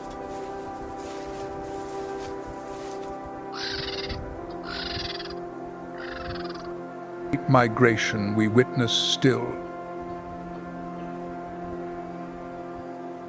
As millions of herbivores trek across these plains for pasture and water.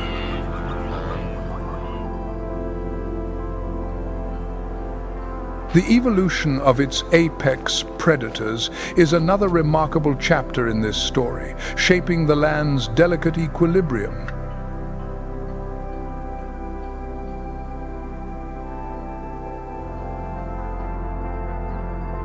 The lion, king of the savanna, is one of its most formidable predators.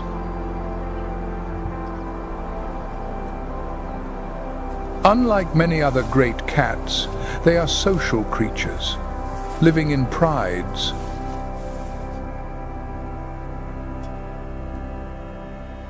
This unique social structure makes them exceptionally effective hunters, working in concert to bring down large prey like wildebeest and buffalo.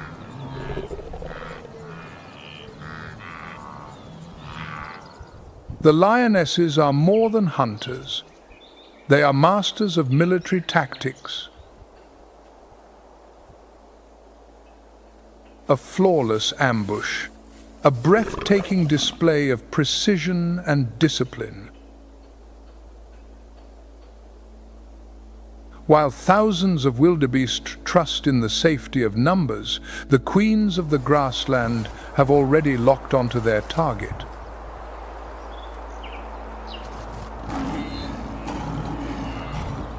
Here, death does not arrive by chance. It arrives by design.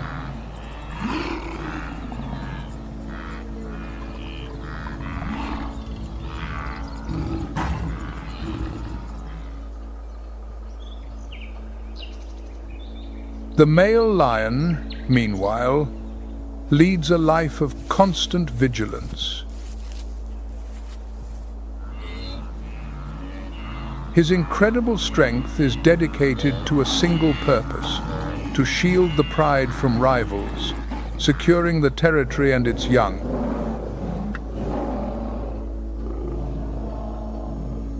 And his most potent tool in this defense is his roar. A male lion's roar can be heard up to 5 miles away.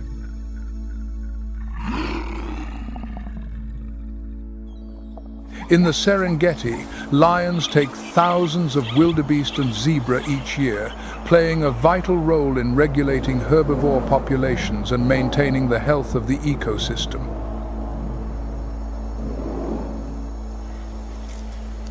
Often misunderstood as mere scavengers, the spotted hyena is, in fact, a formidable predator of remarkable intelligence and social complexity. Hyena society is ruled by females, a complex and rare matriarchy in the mammalian world.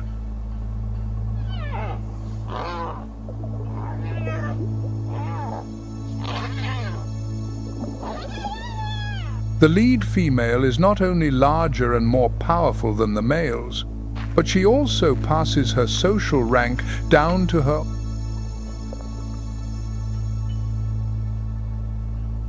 Their characteristic laugh is no expression of joy. It is a complex vocalization conveying submission, excitement, or stress during a conflict.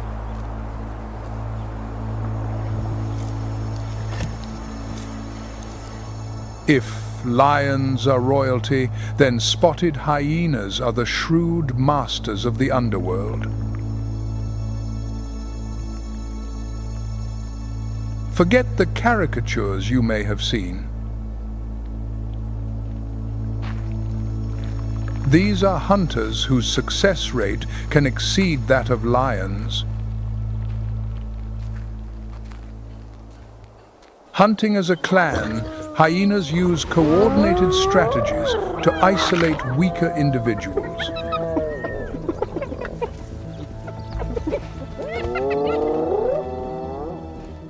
They possess one of the most powerful bites of any terrestrial mammal, allowing them to crush bone and consume nearly every part of their prey. They can pursue their quarry over great distances, running it to exhaustion. They teach a ruthless lesson. In the game of survival, intelligence and unity can be more fearsome than sheer muscle.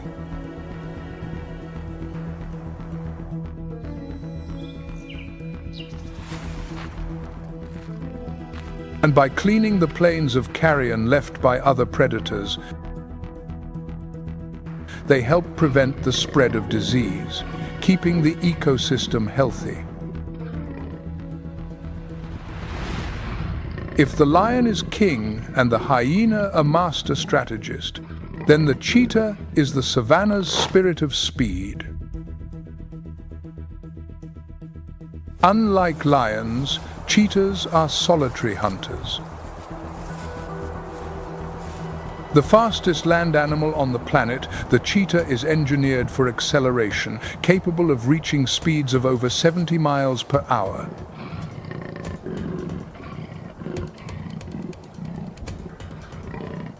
They rely on exceptional eyesight to spot prey from afar before launching a high-speed chase.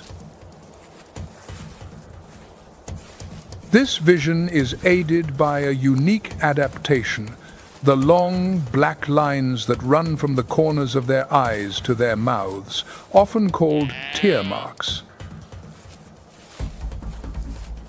Its ability to accelerate from 0 to 60 miles per hour in just a few seconds is a marvel of biological engineering.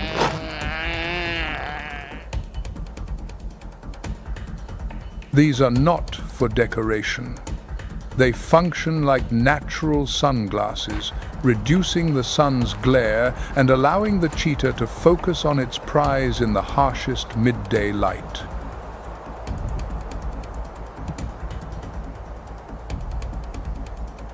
But nature is a great leveler.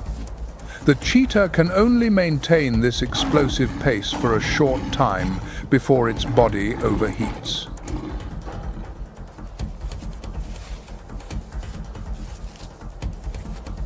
This makes them vulnerable, their kills often stolen by larger predators like lions and hyenas. Every hunt is therefore a calculated risk. The cheetah is a poignant reminder that to be the best at one thing can be a critical weakness against those who are masters of all trades.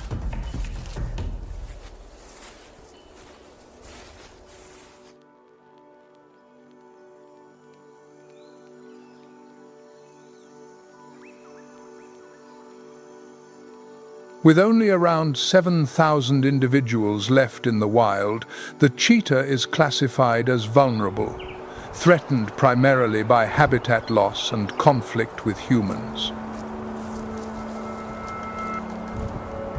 The Great Migration is one of the world's most spectacular natural events.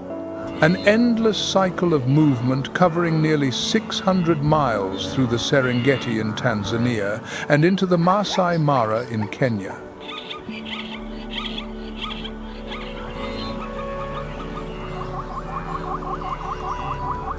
Each year, some 1.5 million wildebeest, accompanied by hundreds of thousands of zebra,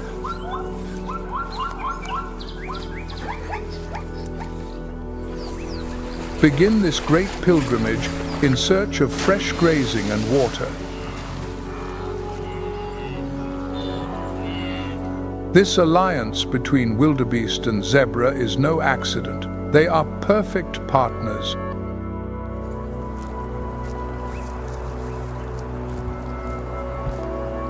The wildebeest possess a keen sense of smell, enabling them to detect distant rains and the promise of new grass.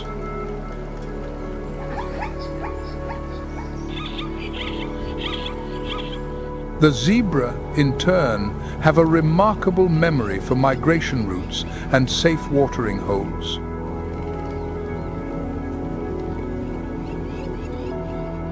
They rely on one another, their skills complementing each other, turning this perilous journey into a testament to the power of cooperation.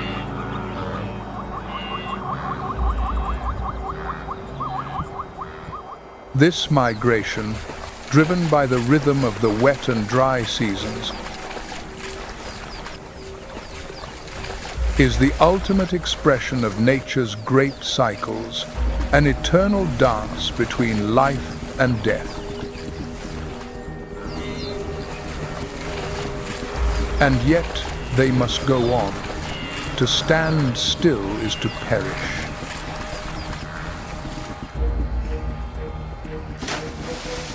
As they cross the vast plains, they face innumerable dangers. Rivers, like the Mara, become lethal obstacles teeming with waiting crocodiles.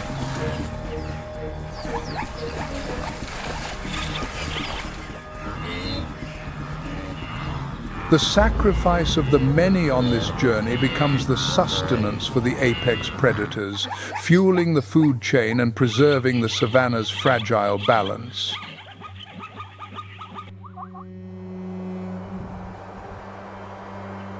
As they move in their multitudes, they trim the overgrown grasses, making way for new shoots to emerge and creating a fresh, nutritious landscape for all.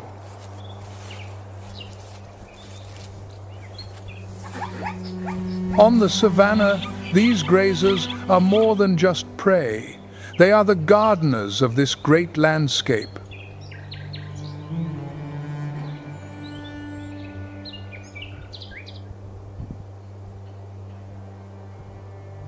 Their grazing and the fertilization of the soil that follows ensure the grasslands remain healthy and diverse, supporting even the smallest herbivores.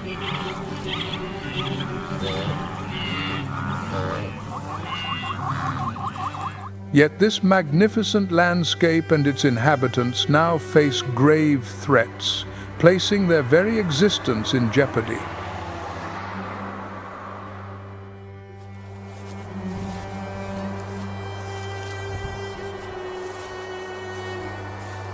Climate change and human activities are the principal drivers behind the decline of many of these iconic species. As temperatures rise and rainfall becomes more erratic,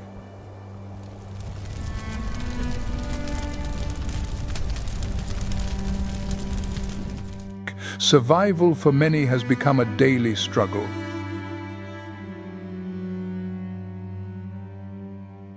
Deforestation is stripping away their natural habitat, while poaching, driven by the illegal demand for ivory and rhino horn, has devastated their populations.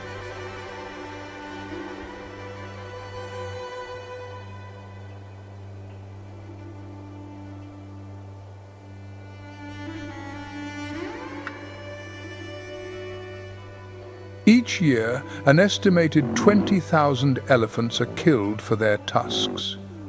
This tragedy is not only a profound loss in itself, but a threat to the entire ecological balance.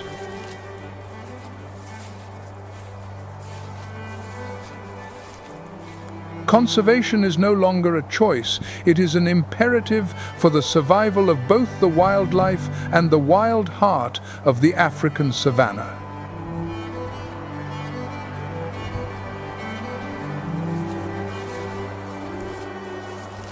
Protecting these apex predators is not just about preserving a magnificent spectacle. It is about maintaining the biological processes that keep the entire ecosystem in balance.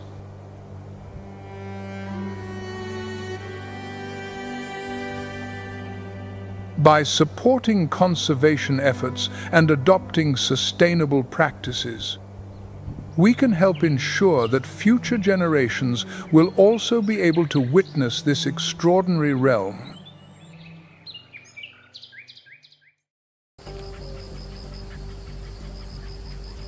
That crown, without a doubt, belongs to the tiger. And of all the existing subspecies, the Bengal tiger is the strongest and most numerous.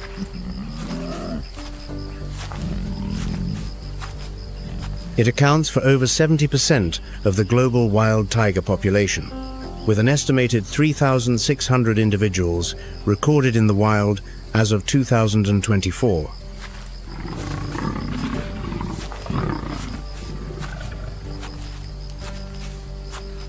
Up to 10 feet long, including the tail, and weighing over 485 pounds in a mature male, the Bengal tiger is a living icon.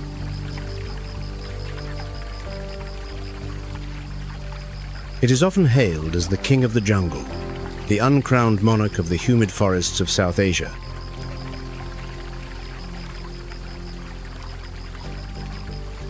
And And sometimes that throne is challenged by a creature that appears shaggy, slow, and even a bit clumsy, the sloth bear. The sloth bear is the only bear on Earth with a thick, shaggy coat like a matted cloak, a long snout like a vacuum cleaner. These unique features make the sloth bear a bizarre nocturnal creature with a specialized diet.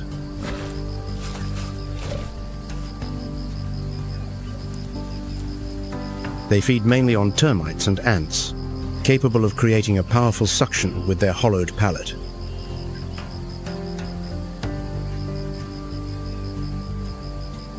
With an average weight of 220 to 320 pounds, a sloth bear has enough strength to inflict serious injuries.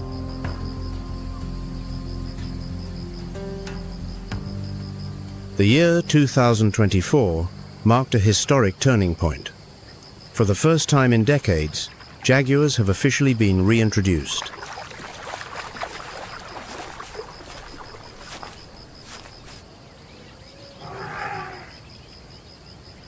In Kenya, over 50 African elephants have been moved from overcrowded reserves to Aberdare National Park.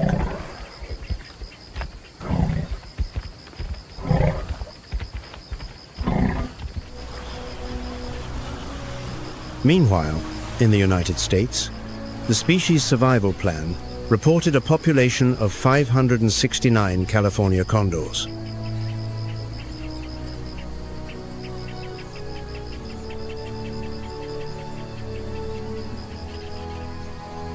Technology is now becoming nature's new ally.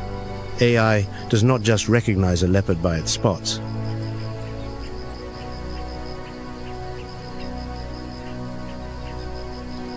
But even now, the rate of recovery cannot keep up with the rate of destruction.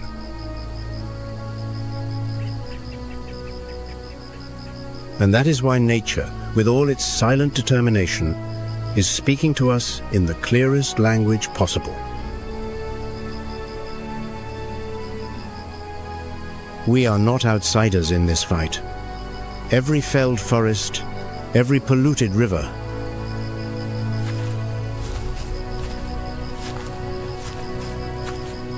conserving wild ecosystems is not just about saving tigers, octopuses, or chameleons.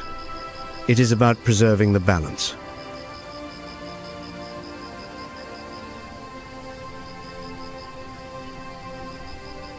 From reducing the consumption of wildlife products, limiting single-use plastics, to supporting reforestation.